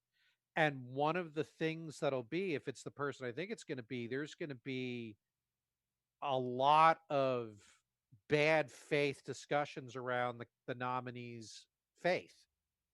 There are a lot of buttons that are going to be pushed. I And that's I all I'm going to say honestly about that. I can honestly say I don't understand that. I mean, I get it. People are going to do that, but the job is not about religion, and framing it with religion is ridiculous. She has a track So, record. It's the same. I'm sure it's the same person you're talking about. She has a track Barrett. record. Yeah, there is a track record. She has made decisions on all of these things. Religion is absolutely pointless in that. You need to go by her track record. I don't Absolutely. care if she's Catholic, Satanist, Hindu, Buddhist, doesn't matter. She has a track record. That's what you're supposed to be looking at. yeah. So, one of the things that really hit home with me at the I think it might have even been in the preface of the book. This is written by Ed Stetzer, by the way, if anybody's curious, and there'll be a link in the show notes.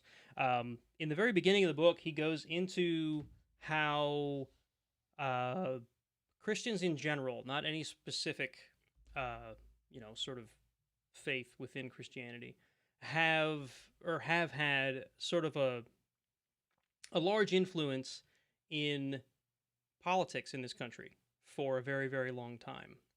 And the country was even founded on a lot of sort of Christian beliefs and ideals. But that sort of led to this, like, the morality and the general beliefs of the country as a whole kind of, even if you weren't Christian, you kind of already followed a lot of what Christians believed because it was the way society was, right? And that's changing now, right? And because it's changing now, a lot of Christians feel like that, if you want to call it power or influence that they had, is being taken away, and they're immediately getting defensive over that, right? Wow. So, and if you want to live in a theology, not a theology, if you want to live in a theocracy, there's plenty of other countries Right. you can go live in.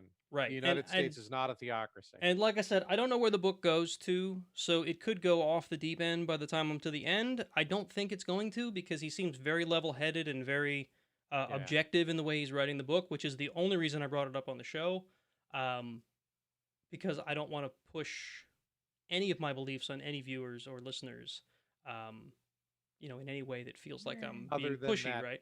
Oracle is terrible. Yeah, that I'll push on everybody. Oracle's terrible, and we can talk about that later. That's not religion. That's a fact. Yeah, that's a fact. So anyway, my point is, if you have an open mind and you're curious about Ed Stetzer's take on society and maybe how Christians should be acting, even if you're not a Christian, or if you are a Christian, I very highly recommend you read the book, because I see a lot of people who think or act or say they're Christian not acting like Christians, and that's bothered me for a long time. And this is finally an author who's brought it out in the open, and he doesn't seem to be pulling any punches so far. He's not like writing it to make him look good within the Christian faith. He's just, this is how it is and this is why it's wrong and we need to change.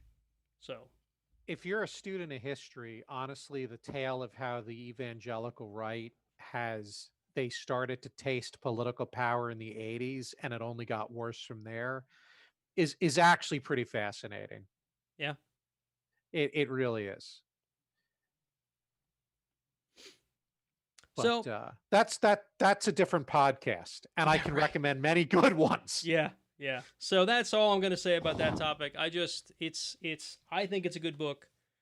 I think people who are not necessarily of any faith or of different faiths may actually find it to be an interesting read, which is the only reason I brought it up. Maybe. So Jason, you got anything cool going on? New OS? Who dis? Yeah, I was going to talk about too.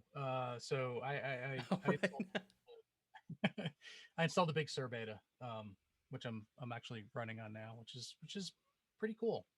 So that's the next release of Mac OS, right? You're not like running some weird third-party OS on your Mac.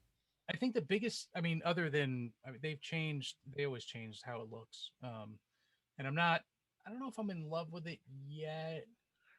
I'm not. Are you at least in like with it? I'm not opposed to it. It's very different. It's a pretty big jump visually from where Catalina was. The thing I do like, and I don't think Mac is the first one ever to do this. On the networking side, so Linux does this as well, where it used to be whenever you installed something new that was hardware or you wanted to get into the networking stuff or deal with security, it was a kernel module. And you had to write this big kernel module and it had root permissions and it did all these things. And then, more recent versions of Linux, it's been a while, but more recent versions of Linux have brought that into more user space where you can do these things with limits, but you can do a lot of this stuff without ever having to create a full-blown kernel module and deal with all of the insanity that comes with that. And Big Sur has done that as well, where things like so there's two big programs that I run, Little Snitch, which is basically like a firewall on steroids, and this other one which used to be called Xfence, which is now part of F-Secure's F-Secure FS Protection, I think is what it's called. It's still in beta, but it's like think of a firewall but for files. So like SE Linux. Yeah, I was gonna say kind of like an SE Linux. So those two things. I'm sorry, I saw the shot. There was no danger, so I took it. I completely agree. Like this is, I broke a major rule of engagement. Wow. So it's SE Linux, but normal people can understand it. Sorry. Guilty as charged, babe. So much Guilty better. It really has. It but you're not wrong. So, dude, the NSA wrote it. It's of course. What do you expect? Dense. So these are now they're no longer kernel modules. They're like hooked in with APIs and everything, and it's like that. Really slick. I like it. It also removes the need to reboot every time there's an update, which is nice. Yeah. Weird. Weird. I hate kernel modules. Whenever I have a customer who's got a system that's kernel panicking, it's because their asshole security people insist that they run this stupid Linux security software third party they don't actually need. I'm looking at you, McAfee. I'm calling you out by name. Yeah, I'll agree with that. I have to run that too. So it's nice. There's drawbacks, of course. This means that Apple has to be perfect in their implementation because now everything would be susceptible if there's a bug. I thought Apple was perfect. Yeah, they are, aren't they? I thought they were. I won't go. I'm sorry. There we go down the religious devotion again. Religious devotion or not, they're not perfect any more than anybody else is perfect. I'm a big Apple fan. Have been for years. So it's neat. And I waited a long time before I put the beta in because specifically because of those utilities. I wanted to make sure they were available. So It wasn't until beta 6 that everything finally came out. But I've upgraded now and I'm pretty happy with it. It's pretty neat. How often do you find yourself cracking open a command window in Mac OS? I'm in the command window pretty much 24/7 in macOS. Okay. Yeah, I think you're not the average user though. Yeah, exactly. I'm not the average user. So It is I mean, nice to have the option though. I ran macOS for quite a while, and I gotta say that I did miss some elements of Fedora because that's really my desktop of choice. But macOS is pretty darn good. if you were to take away any, SSH system administration stuff that I normally do, I probably never crack open a command window. Yeah. Right. But nature of what I do, that's why. I mean, I was a Windows guy for a long time. I mean, I beta tested XP. I was full Microsoft ecosystem for a while, and then after XP, I just kind of got frustrated with it and moved over to Linux. And I was never a Mac guy. The old OS 9 and 8 and all those. Oh yeah, the old Mac OS was terrible. I hated it. them. Oh, Yeah, I mean, if I have that enable system. it was beautiful, but yeah, Eh, co-op multitasking. I don't know. I wouldn't even call it Co-op beautiful. multitasking. I wouldn't even call it beautiful. But I mean, if you I wrote an article on Able Sysadmin about this. Like when I was younger, I just sort of went to it and it worked and I was able to use it, but I never enjoyed it. I never really loved it. And then when they announced OS X and I saw what it was, and I was intrigued. I was like, wow, that's it's actually got a Unix under it. That's wonderful. So when I picked it up around Leopard, I think was the first one I had. I haven't looked back. It does everything I need it to do. It does it very well, and I can get both avenues. I have all the stuff that I need from a windowed operating system, and it works pretty flawlessly. I have no issues. And if I need to switch over to a command line, everything's there that I'm used to, and I just kind of like it. And I like I said, I ran Linux for a while, and I definitely don't mind Linux. If Mac went away tomorrow, I could jump back to Linux with no issues. I just the upgrade cycle is always rough. The new one comes out and you spend 2 or 3 days dealing with recompiling things or driver issues or retuning, and then you're good. Yeah. So I mean, I may have said this when I bought my Lenovo. I don't know if I did it on the show or not, but basically my first choice was to buy a Mac. I was going to get a Mac Pro, or MacBook Pro, I should say. But the cost difference was just too much. I couldn't swing. I mean, you're talking easily 50% more for Mac hardware for similar specs to PC hardware of any vendor. Yeah. I mean, I will say I've gotten a new Mac. If we accept the one that I got as part of kind of the parting gift of my former company folding, it's about once every 7 to 10 years, so they last forever. Yeah. So the main reason, so when I left the college, they let me keep the MacBook I had because it was due for replacement anyway, and they were just gonna, they didn't have to send it back. So they basically said, look, we're going to be recycling it, or not recycling it, but going into the recycle whatever that they have for Macs there. And they said, you've been a good employee. You can go ahead and keep it. And I would still be using it today, except the video stuff that I do for my Jeep channel, I was starting to do 4K. And the old MacBook, even though it was only like 4 years old, couldn't edit 4K quickly enough. It was all choppy and stuff. So I ended up, I needed a faster machine, a beefier machine, and it was really bothering me that that it was so, chugging down so much on the 4K video that I decided to buy this Lenovo. And the Lenovo has done well. It's like a year old at this point, and it's still holding out well. Now I am worried about the longevity because some people say Lenovo's don't last. We'll see. I hope that's not the case. But hopefully, maybe by the time it dies, I'm able to go ahead and dive into another MacBook or something, because I do like them. I do think they perform well, and I like the OS. So anyway, rambled on enough in chat, don't you think? Should we move on into the news? On to news. The news. We can play the sound now. Should I play the Push the sound button. now? We're gonna push the button. Hear the sound now. What's new?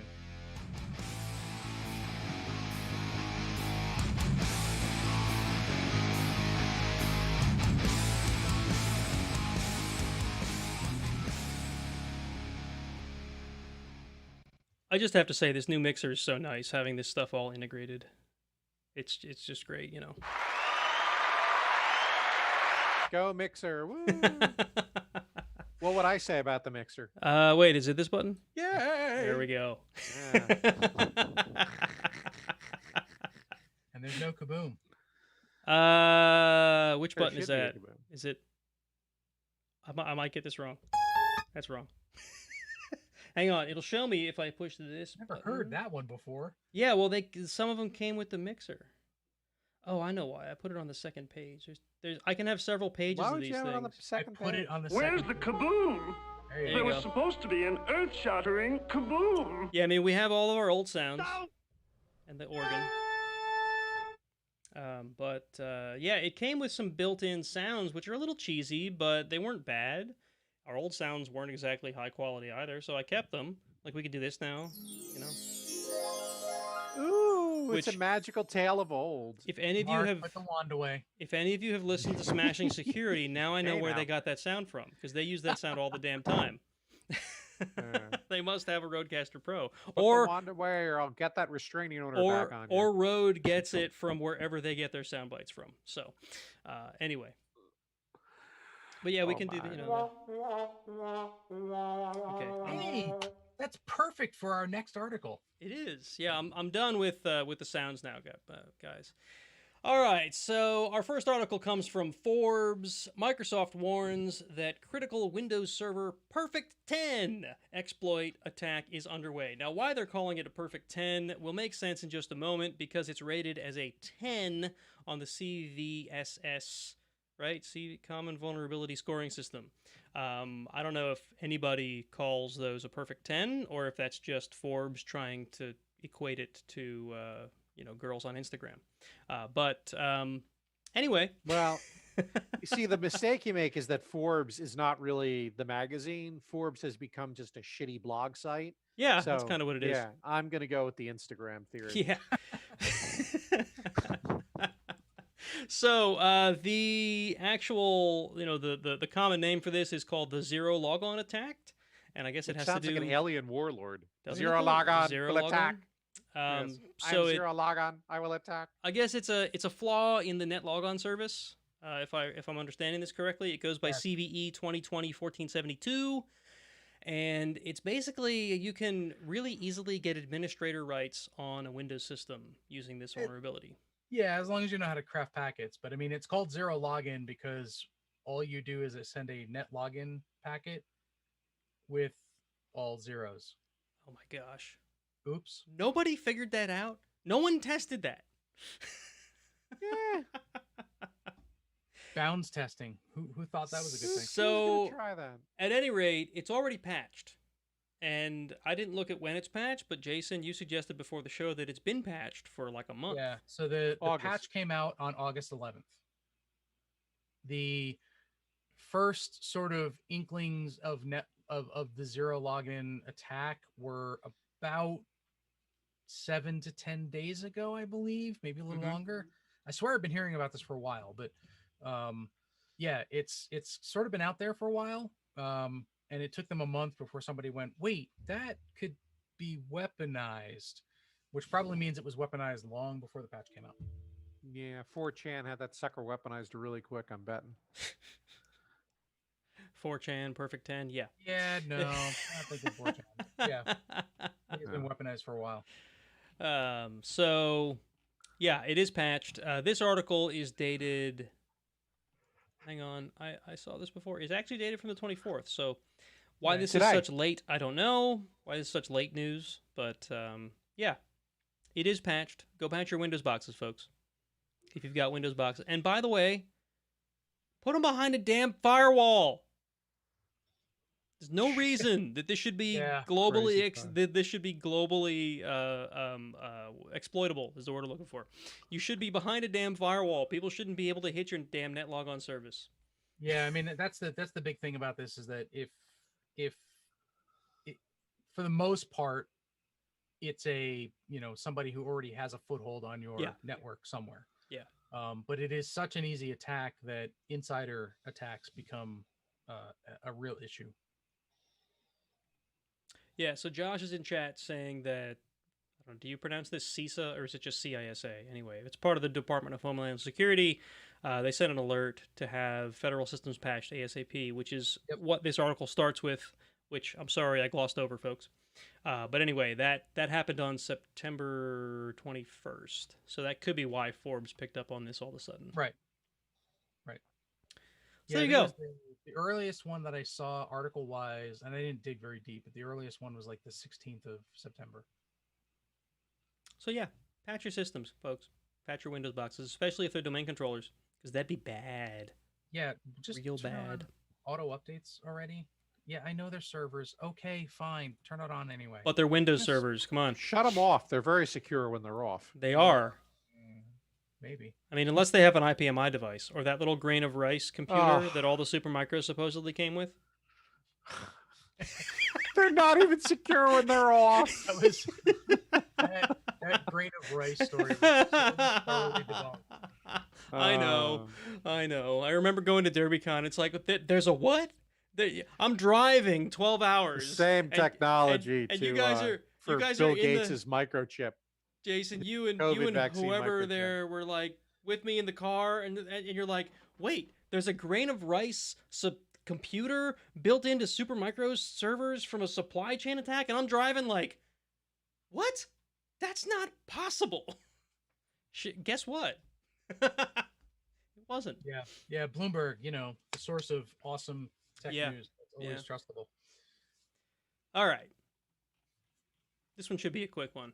This comes from TechCrunch. Google Maps gets a COVID-19 layer. So you're familiar with layers on Google Maps, where you can Ogres have layers. Ogres have layers, where you can put down traffic or parfaits. But because everybody loves parfait. Because everybody loves parfait. How about Where's cake? my parfait? How about cake? Ogres are not like cake. There's now a layer you can overlay. I'm going to get another bad review. This is There's terrible. now a layer you can overlay on top of Google Maps that'll show you. That'll show you. Yeah, right. Because we quoted too much of Shrek. Right. DCMA. What? Takedown. What happened? So this will overlay by what? There is a Shrek con. I can believe that. I can believe it too. An article I saw the other day about how they had to go online this year. I just thought it was. I can believe it. There's a couple of things. I have recent teenagers, my kids. The things that kids obsess over nowadays is insane. There's Shrek. For some reason, Danny DeVito is like a godlike symbol to 17 to 23-year-olds. I picture Danny DeVito. Whenever I picture Danny DeVito, all I can picture is his role from Batman 2.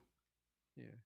Dressed up as the Penguin. I do like the meme where he's standing there with two guns. So then I started blasting because you can use that in a lot of good places. But for some reason, Danny DeVito is just like a tween young adult hero nowadays. I don't get it.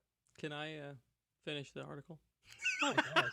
Maybe. Oh God, I'm gonna get us another bad review because I keep interrupting.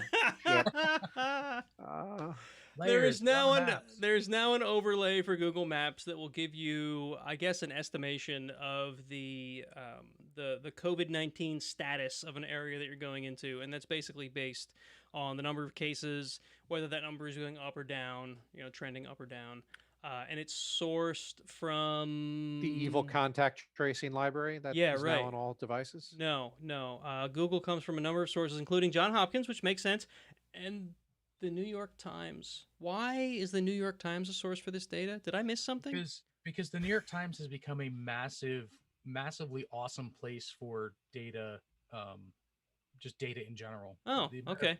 The amount of data-driven stuff they're doing is actually pretty cool. Okay, then I take that back. I didn't know that was a thing. I just want to know if I can plot my trip on Google Maps turn this overlay on and have it avoid, Yeah, just an like the area old, that has a COVID of over a certain amount. just like you Much like you remember. can avoid tolls, You remember. avoid cooties. You remember MapQuest used to be able to have that checkbox that said avoid tolls? Google Maps Yeah. doesn't seem to let me do that. Google, in fact, tries to seem to send me toward tolls, especially Easy Does Pass. that? Does it? I've never seen it. I swear Google does that. Yeah, I think Apple Maps does it. That it might be used what to. you used to. I know it used to. I haven't used Google Anyway, Maps in forever. But you're right. Can you plot your course based on avoiding COVID? I don't know. That'd be cool. Although, aren't we supposed to not be traveling? So shouldn't this not be a thing we need to worry about? Quiet, you. All right. So yeah, there's now. I checked on my phone, and I checked on Google Maps online, and it's not there yet. So I don't know. They say it's rolling out this week, so I guess we can expect to see it soon. Anyone who Groovy. uses Google Maps. Google Maps. I use Google Maps. I don't even know that I've ever tried layers on my Google So Maps. Google Maps will show you when it plots routes to something. It'll show you if the route doesn't have tolls. If there's multiple Yeah, routes. but it Sometimes doesn't- you just can't avoid it. It doesn't let you. Yeah, it doesn't let you say it don't use tolls. No, instead, what it does is it gives you a chance to look at it and make an informed decision of, Yeah. is it worth, okay, it'll take me an hour and 47 minutes without tolls on Route 80, or an hour and 30 minutes with tolls Right. on 78. Well, I'd rather go on 78 than 80. Ugh. And You don't it's like less 80, huh? time with tolls. No, I Okay. don't like 80. So anyway, yeah, that's a new thing on Google Maps. That's cool. I like it. All right, so I almost hesitated to I'm include this sorry. article tonight. What? Then let's not talk about it because can't we're even running see it. long. Mine right there. Avoid highways, avoid tolls, avoid ferries. These are check things that I can put in on my Google Maps. Oh, so that's like settings within Google Maps, not okay. They're Then I sticky stand settings. corrected. With I knew it was there. with Maprika, it was per or not, yeah, with Maprika. With MapQuest, it was per trip. You just check a box. Yeah, And this there's is no per check box to too. check. It's just hidden behind the three little dots. Oh, it's hidden. Okay. So yeah, I think we will skip that article because Yeah, I I'm didn't crossing it read out. enough, and to be honest, I don't want to go down No. that rabbit hole. Maybe we'll leave it in the Well, show maybe notes break for it up. anyone who wants to Talk find about out what we missed. So the next one, I'll admit I didn't read this, but Jason, it sounded like you were speed reading it before we. Didn't re- Yeah. So this Listen, one- on show night, I have a lot of crap to do. One of them is reading news. The other is actually making all this crap magic work. Wait. So okay, this article comes from Fierce. Are you proud of me? Fierce Wireless. Yes, it only Verizon took and 4 AWS years to get you to read the source. Verizon and AWS bring mobile edge compute to 3 more cities by Linda Hardesty. See, Oh, I you even included the read it. person. I should probably There you start go. doing that. It's from 2 days ago. So my first question when I saw this was like, the hell is mobile edge compute? And what's 5G got to do with it? Whatever. It's the latest buzzword. It's the buzzword 5G. Honestly, I don't know what 5G has to do with it at all. 5G if I'm spreads COVID. reading- If I'm reading this correctly, mobile edge computing is basically a fancy way of saying caching layer or CDN. So it's moving the content to the edge so that it doesn't have to travel over the network, and therefore it's faster. Oh, It's So- it's kind of a buzzword. Yeah. So But it uses everything- something called AWS wavelength, which I had not heard of. That sounds like and I would go with like a DWDM thing, but I doubt it's that. It is a service that enables you to deliver ultra low latency applications for 5G devices. Oh, right on the nose. But it basically looks like a caching layer. So you request content, it caches at the edge, and Or it runs the app on the edge, right? The idea Um, is to get the app as close to the device as possible, as opposed to being back in a data center somewhere. Yeah, you say that, except it's talking about game streaming. You say that. Um, so like I no, just but tell what I you mean is, my like, understanding of everything- Edge based on talking to our friggin' CTO who lives that stuff. right? But it seems like everything that they're talking about is like video content, and that's just caching. So Right. maybe there's some sort of app running there. I don't know. It's like just a next gen caching layer, basically. Codename Picard. Next gen. Next gen, yes. Speaking of next gen. Speaking of next gen, we're gonna move into the next I article. just figured that was a good transition. Yeah. Maybe it works. Does it work? So I found this, and this is just my brain the way it works. I found this really ironic. 9 to 5 Mac is talking about Microsoft on iPhone. Yes. So, Microsoft. And I think there was mention of Android as well, wasn't there? No, never mind. Anyway, I think you probably also read this one. But it's 9 to 5 Mac, and it's from September 23rd. Should I read the author? Ben Lovejoy. Microsoft hints that you'll soon be able to stream Xbox games to iPhone. Yeah, so remember that service Stadia we kept talking about? Because I had gotten into the pre-release or whatever, or the release that I pre-ordered. It was pretty cool and stuff. This looks like that for Xbox. Do you regret it yet? I don't really regret it. I did cancel my Stadia Pro subscription because I was not really using it as much. It's still fun to just sit down and play games on it. So, whatever. It still works. So this is basically, we talked way back then, and that's why I included this, about how there are other game streaming services that are coming, and Xbox, I think, or Microsoft had one planned that Jason, you might have touched on when we talked about this. Yeah, they've had it planned for a while. So, I mean, do you want to elaborate on this some more? Because you're closer to the Xbox world than I am. Right. So the big key to this one is that Apple's rules for apps on the iPhone and iPad precluded being able to do anything like this previously, and still sort of do. So the big news I guess about a week ago, maybe a little longer, was an app for each game that would be streamed, which I thought was foolish, and Microsoft was like, "Are you insane? That's ridiculous." What I found really cool and really interesting about this article is that Microsoft is planning on doing this by loopholing their way through, because as it turns out, remote desktop apps are perfectly reasonable under the guise of the iOS store, and this is doing nothing more than remote desktopping your Xbox. That's right, awesome. Right? That's awesome. So that's apparently what they're planning, according to the article anyway. I don't know. I'll be interested to see it. I'm still not, I don't know. I'm not so, I don't know. It's neat, but I'm still not sold on playing my Xbox games on a phone. Yeah. I mean, no. to me, it feels like playing my PC games on an Xbox and then taking it to like even a worse level. So the concept I'm behind, right? The concept of having a device in my pocket that can do anything I can do while sitting here at my desk, or anything I can do on my console or whatever, I think that's really cool. That'd be a cool state to get to.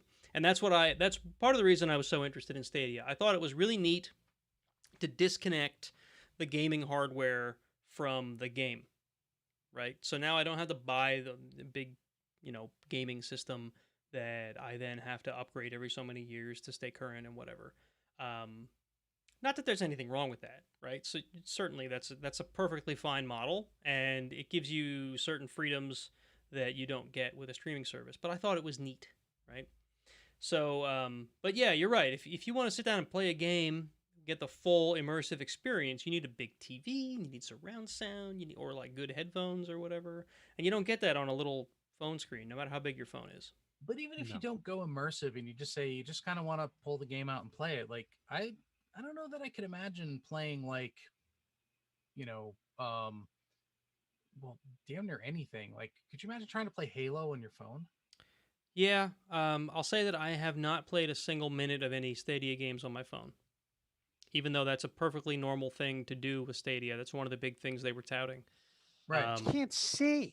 Exactly. It's so tiny. I see no reason to do it. I could probably see it because it's so much closer to me, and my eyes are better than Marc's, maybe. But Still. But yeah, it's so tiny. I don't see a reason. Like, they're really high definition screens, especially that tiny. So it might look awesome, But still, it's part this of big. part of gaming is like the spectacular views you get. Like when you Yeah. like I don't know, like when you the first time there's just some spectacular fireworks, and he's not looking at the fireworks, he's recording the fireworks on his phone. And looking at his What's phone. he gonna go? He's gonna look at the fireworks later on the phone? Like that Yep. sucks. Yep. Yeah. So Josh mentioned like Skyrim. I guess if there's a slower paced game, you could probably play it on the phone, but Mm-hmm. I don't know. It's Oh just- yeah, it's- mobile gaming has a very definite Yeah. niche, right? That's called Blades. Right, but it's like you need It's in the Skyrim universe. blades. Okay. Blades. But Yeah, but it's like It's a they're mobile game. they're slower paced games. They're games that you can like sit down and think with. Twitch games don't work on a touchscreen, in my opinion. At least No, not for Blades older is- folks like us, maybe. My kids can sit down and play Roblox on their tablets, and I'm amazed at the control they have over their little characters because they're so good at it, because it's all they've ever known. The reverse is true too. So one of the other things that is sort of, I haven't really messed with this much, but one of the other things that's in Big Sur that's happening is that iOS games that you can play on your phone will work in Mac OS. I don't know if it's all of them or just a subset or whatever.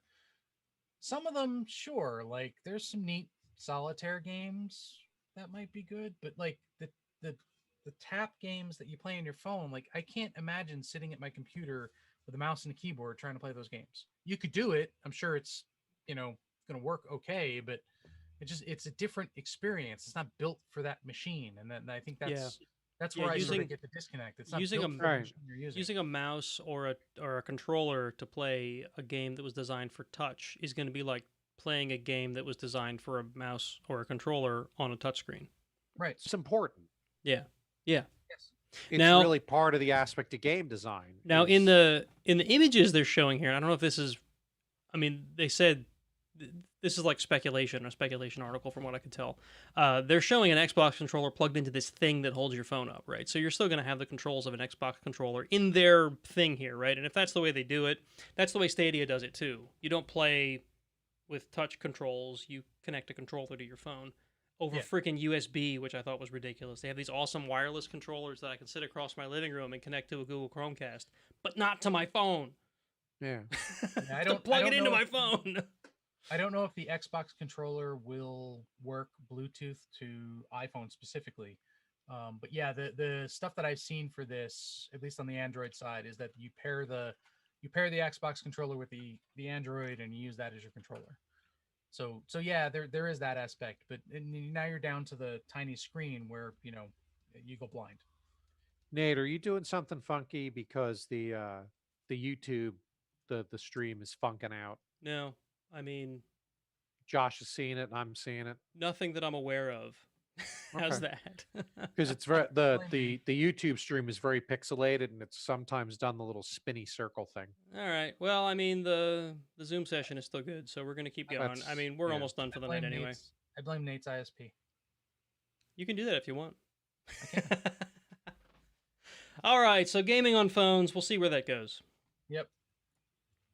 All right, so we got two more articles. One of them's about TikTok, and this could really easily go into a rant. I don't care about TikTok. So. So I don't care so much about TikTok. I care more about the precedent that this whole thing is setting. So you may have heard. Which precedent? Well, you may have heard, right, that the president, not precedent, but the president of the United States, for some reason, has decided that TikTok and WeChat is the other one, Yes. because they're run by a Chinese company, or ownership of them is transferred to a U.S. company. Sort of. Or is that not what was your unless? Well, Go it's- ahead, it's- tell us. Well, that was supposed to be the unless, except that you suddenly changed that where it's kind of in the air as to whether that's actually happening. Oh, okay. Maybe you're more up to the minute than I am. Honestly, the 19th, I think, was the deadline, or the 20th, last Sunday, was like, Yep. oh, yeah, they're going to disappear from the app stores. Well, they didn't. And that's kind of what this article is about. This is from NPR. TikTok ban averted. Trump gives Oracle Walmart deal his blessing. There are so many problems with this headline. One, I don't give a crap if the president of the United States gives a business transaction his blessing. Does anyone else see a problem with this? Well, it is actually part of international relationships and things like that. So Yeah, but I don't think he actually has that power. But he can present an opinion. Here's the thing that I'm bothered about. Unless I misunderstand things, this is the way the media has presented this. Trump and his administration have said TikTok is a threat to national security. We have to ban it from all of our people, all of our citizens, because of this cooked up scenario. Maybe not cooked up. I guess it is within the realm of possibility scenario where user data, quote unquote, user data from TikTok can be viewed by a Chinese entity, and the Chinese government could demand that that entity gives that information to the Chinese government. And all that's true, by the way. That is true. Yes. Yep. And I get... Lest we not forget, and I'm sorry if I'm the asshole in the room, the Chinese government are not our friends. No, you're right. They're not good players. You are correct. I don't really necessarily disagree with any of that statement about the ownership of that data and where it lives and whether the Chinese government can get a hold of that data. It's the fact that China gets a lot of crap over their Great Chinese Firewall, about how citizens in China don't have access to certain things. They don't have access to the internet the way the rest of the world basically has access to the internet. Everything's censored. Everything's blocked. And we all here in the U.S. look down at that like, look at how backwards their government is. They don't allow them free access to information. What are we doing right here? Isn't this the same thing? No?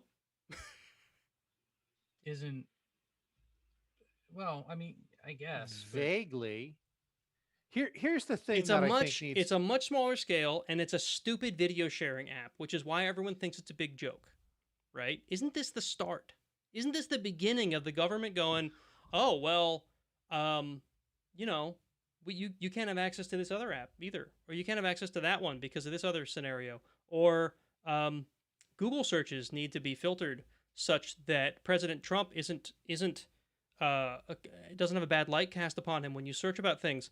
Isn't that where we're going?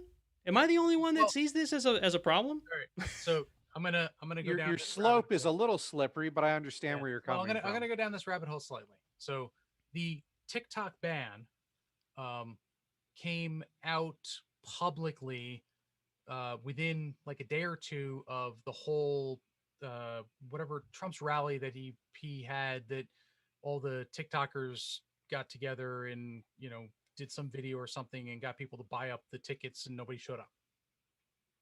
Really weird coincidence. Weird. Really weird. So suddenly TikTok is evil and we have to get rid of it. And he was going on about the TikTok ban for a while. And then people started pointing out like it's a stupid video platform with like, I don't know, what is it, like 6-second or 12-second video, whatever the hell 20 second. Right. And there's like, oh no, what user information on there isn't basically public already anyway, so who cares? Yeah, right. Then all of a sudden it was, well, TikTok and WeChat, because WeChat is used in America and that's, Chinese owned too. Now, I've been jumping up and down about WeChat for years because that is an application that I won't go anywhere near because that's run by the Chinese government, or I'm sorry, allegedly run by the Chinese government. Mm-hmm. It has private conversations. Sure. Where there could be significant data there. And I know people who use that for business. I know people who use that for financials, like all sorts of stuff. I won't go anywhere near it. That one I could believe to be legitimate. So this whole TikTok thing comes out and he decides, well, unless a US company owns it. Okay. Well, interesting thing for a president to suddenly declare, but yes, sure, whatever. Then it turns into a US company has to own it. Oh, and by the way, they have to pay into the US government X amount of money in order for this deal to go through. Right. I'm sorry, when has that ever happened in history? Right. This is my thing. That This bothers me whole more than anything. thing, the fact that, all right, so an app is seen as shady. It's owned by a company that could be leaking data to the Chinese government. Sure. I can follow that. Okay. Okay. This whole like forcing of a sale of such a popular app to a US company specifically from a guy like Donald Trump, who's a freaking businessman at his core, this doesn't put up any red flags for people. And then once the money paid to the government, Once money paid, yeah, I mean, come on. and then Microsoft has this big deal to go forward with it, and suddenly out of the blue, Oracle, who happens to be best buds with Trump apparently, Let's not even talk about Oracle running TikTok. and where the hell did Walmart come from? I know. Oracle and Walmart. Oracle and Walmart are about to get into bed together to Now- run Yeah. TikTok. Right, and now the deal is that it's going to be a new subsidiary company. I don't know what the hell they're calling it. That's going to be based in America that runs TikTok.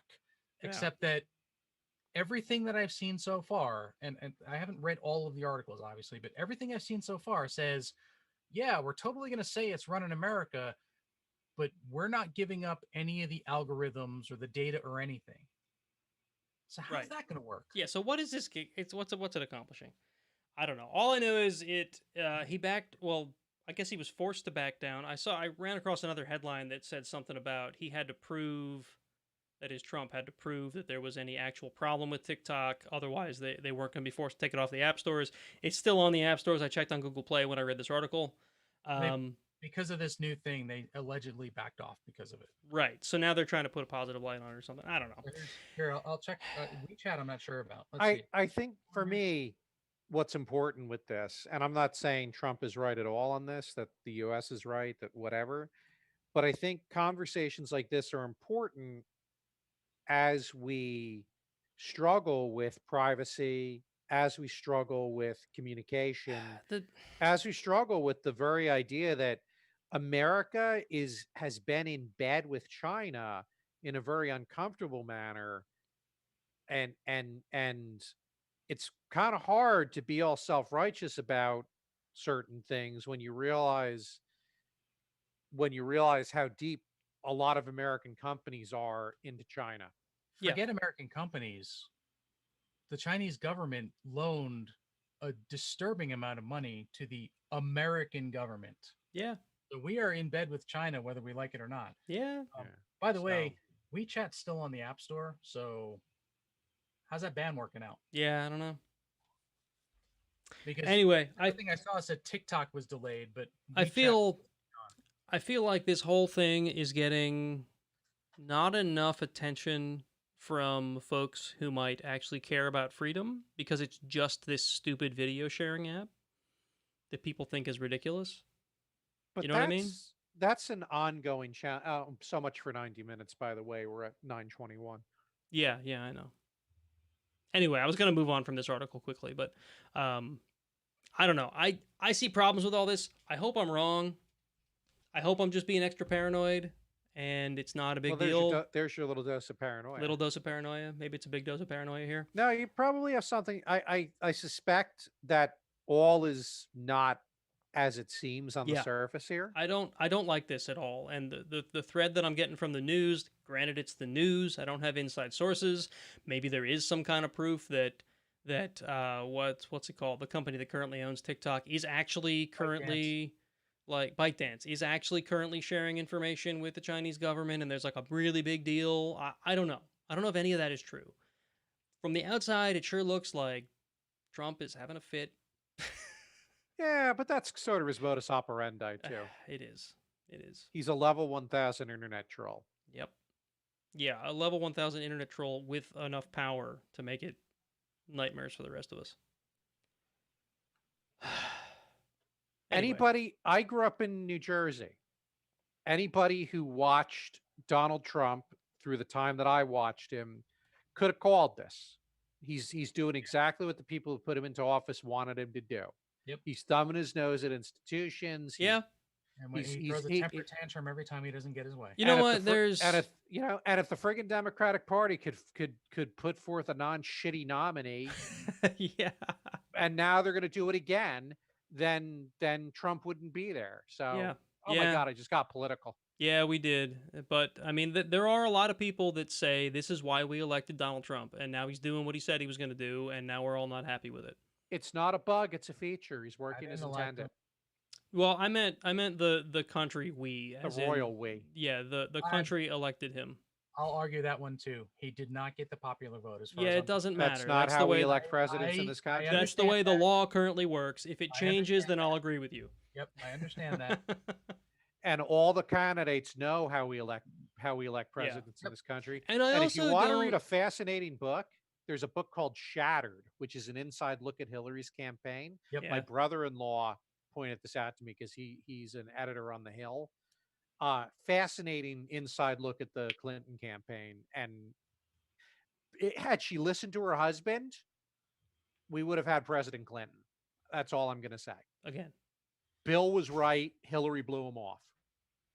I can't imagine that happening in that Yeah, household. well, You can say what you want about Bill Clinton. The dude knows his shit. politics and he knows how Yeah. people Yeah. think. Yeah. Had Hillary listened to her husband, she would have won. I'm not a Full fan stop. of hers. I voted for her. I'm not a fan Not a of hers. fan. I'm not surprised that she didn't win. I went third party Dude, in I am- 2016. I You- am terrified this year. You And I the cynic in me is saying that I'm not sure that 2020 is gonna end. I don't know that on the other side of this election anything's gonna be any better. No, I We're resilient. We've That been, is a but really- this country has been a through really a lot terrible- worse. Oh yeah, I'm sure. It honestly has. So it'll be fine. So anyway, Jason, I know you were very excited about this next article you put in. Let's try to make it quick so we can get I this just- Very done. quick. I just think this next one Can is we offend hilarious. anybody else? Yeah, let's try to talk about, I don't know, whether people should be vegan or not. Oh, vegan CrossFitters. Let's got a couple of vegan CrossFitters. and some on. essential oils. Let's throw that in. Go for it, be vegan. So our next article is from BBC because might as well get one from across the pond. Amazon level-headed over unveils there. flying ring security drone and Luna game service. Now is I didn't read insane. anything about Luna games. I don't know what the hell that is. I am just fascinated by the flying ring security drone. I want it. Does it have This thing- lasers? It's got to have this thing lasers if is- it's a security drone. It's called the Always Home Cam. It's this little square thing. You gotta look at the article. It's a little square thing that apparently is a quadcopter, basically, with a It's camera. awesome looking. It and is. it flies around your house if it detects a potential break-in. My gosh.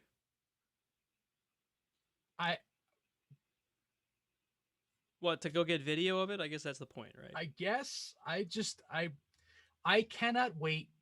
I cannot wait to see the number of vulnerabilities that come out where people are taking over yes. the the flying cameras in other Flying people's into the- houses. Flying into the bathroom while the missus is in the shower and Yeah, it's gonna spying on the be- kids. and- Working as intended. Yeah. Not a bug. It's a feature. It is Detect going to be nudity. divine. I Uh, just can't. it's gonna be awesome. I mean, Oh, from the, Loot is basically Amazon's version of Stadia, by the way, if you scroll down. is it? Mhm. Okay. Oh, okay, good. So I will say that the design of the quadcopter itself it does appear to be, other than the fact that you can get bonked in the head with it, Yeah. it does appear to be quite safe. Oh it's yeah, all the blades are they're with a blade, yeah. contained, and it looks like it's got this little charging base or something that it sits on. Picture like a Roomba, except it flies. yeah. I think it's awesome. For $250, you too can have a flying Big Brother in your house. God, that's crazy, just crazy. Because their track record with just their doorbells is so streaming, yeah. awesome. Yeah, right. Soon the police will be able to just fly around your house and see what's Yeah, going exactly.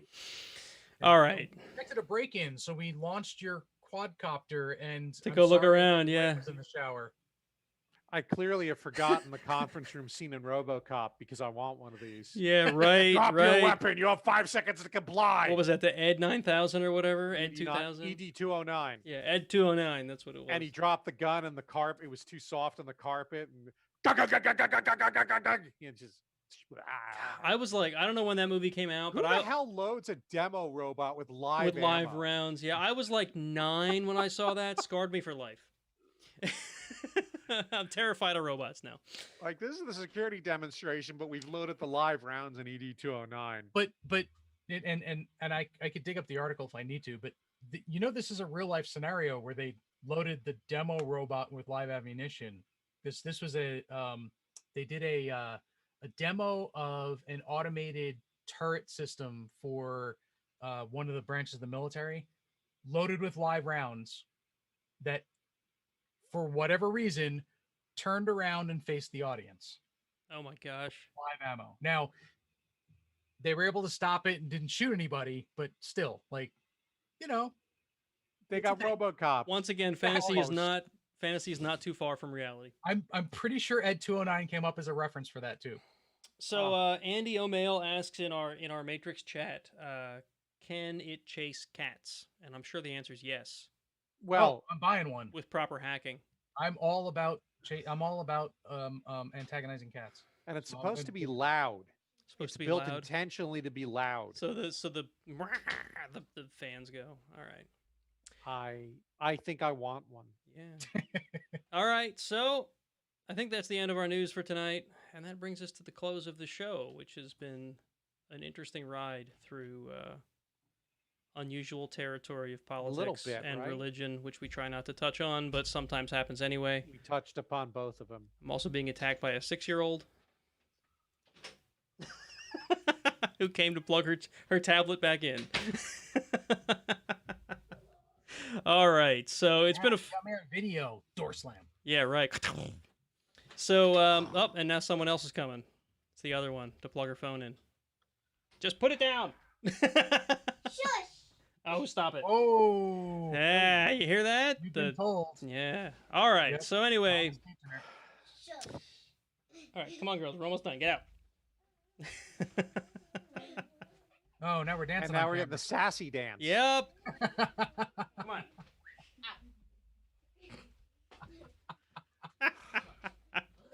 Kids are fun. Kids are fun. No, they're not. Have kids, they said. It'll be fun, they said. Have more than one, they said. Actually, no one said it would be fun. They all said it was lots of work. I don't know why we didn't stop. Anyway. So rewarding, they said.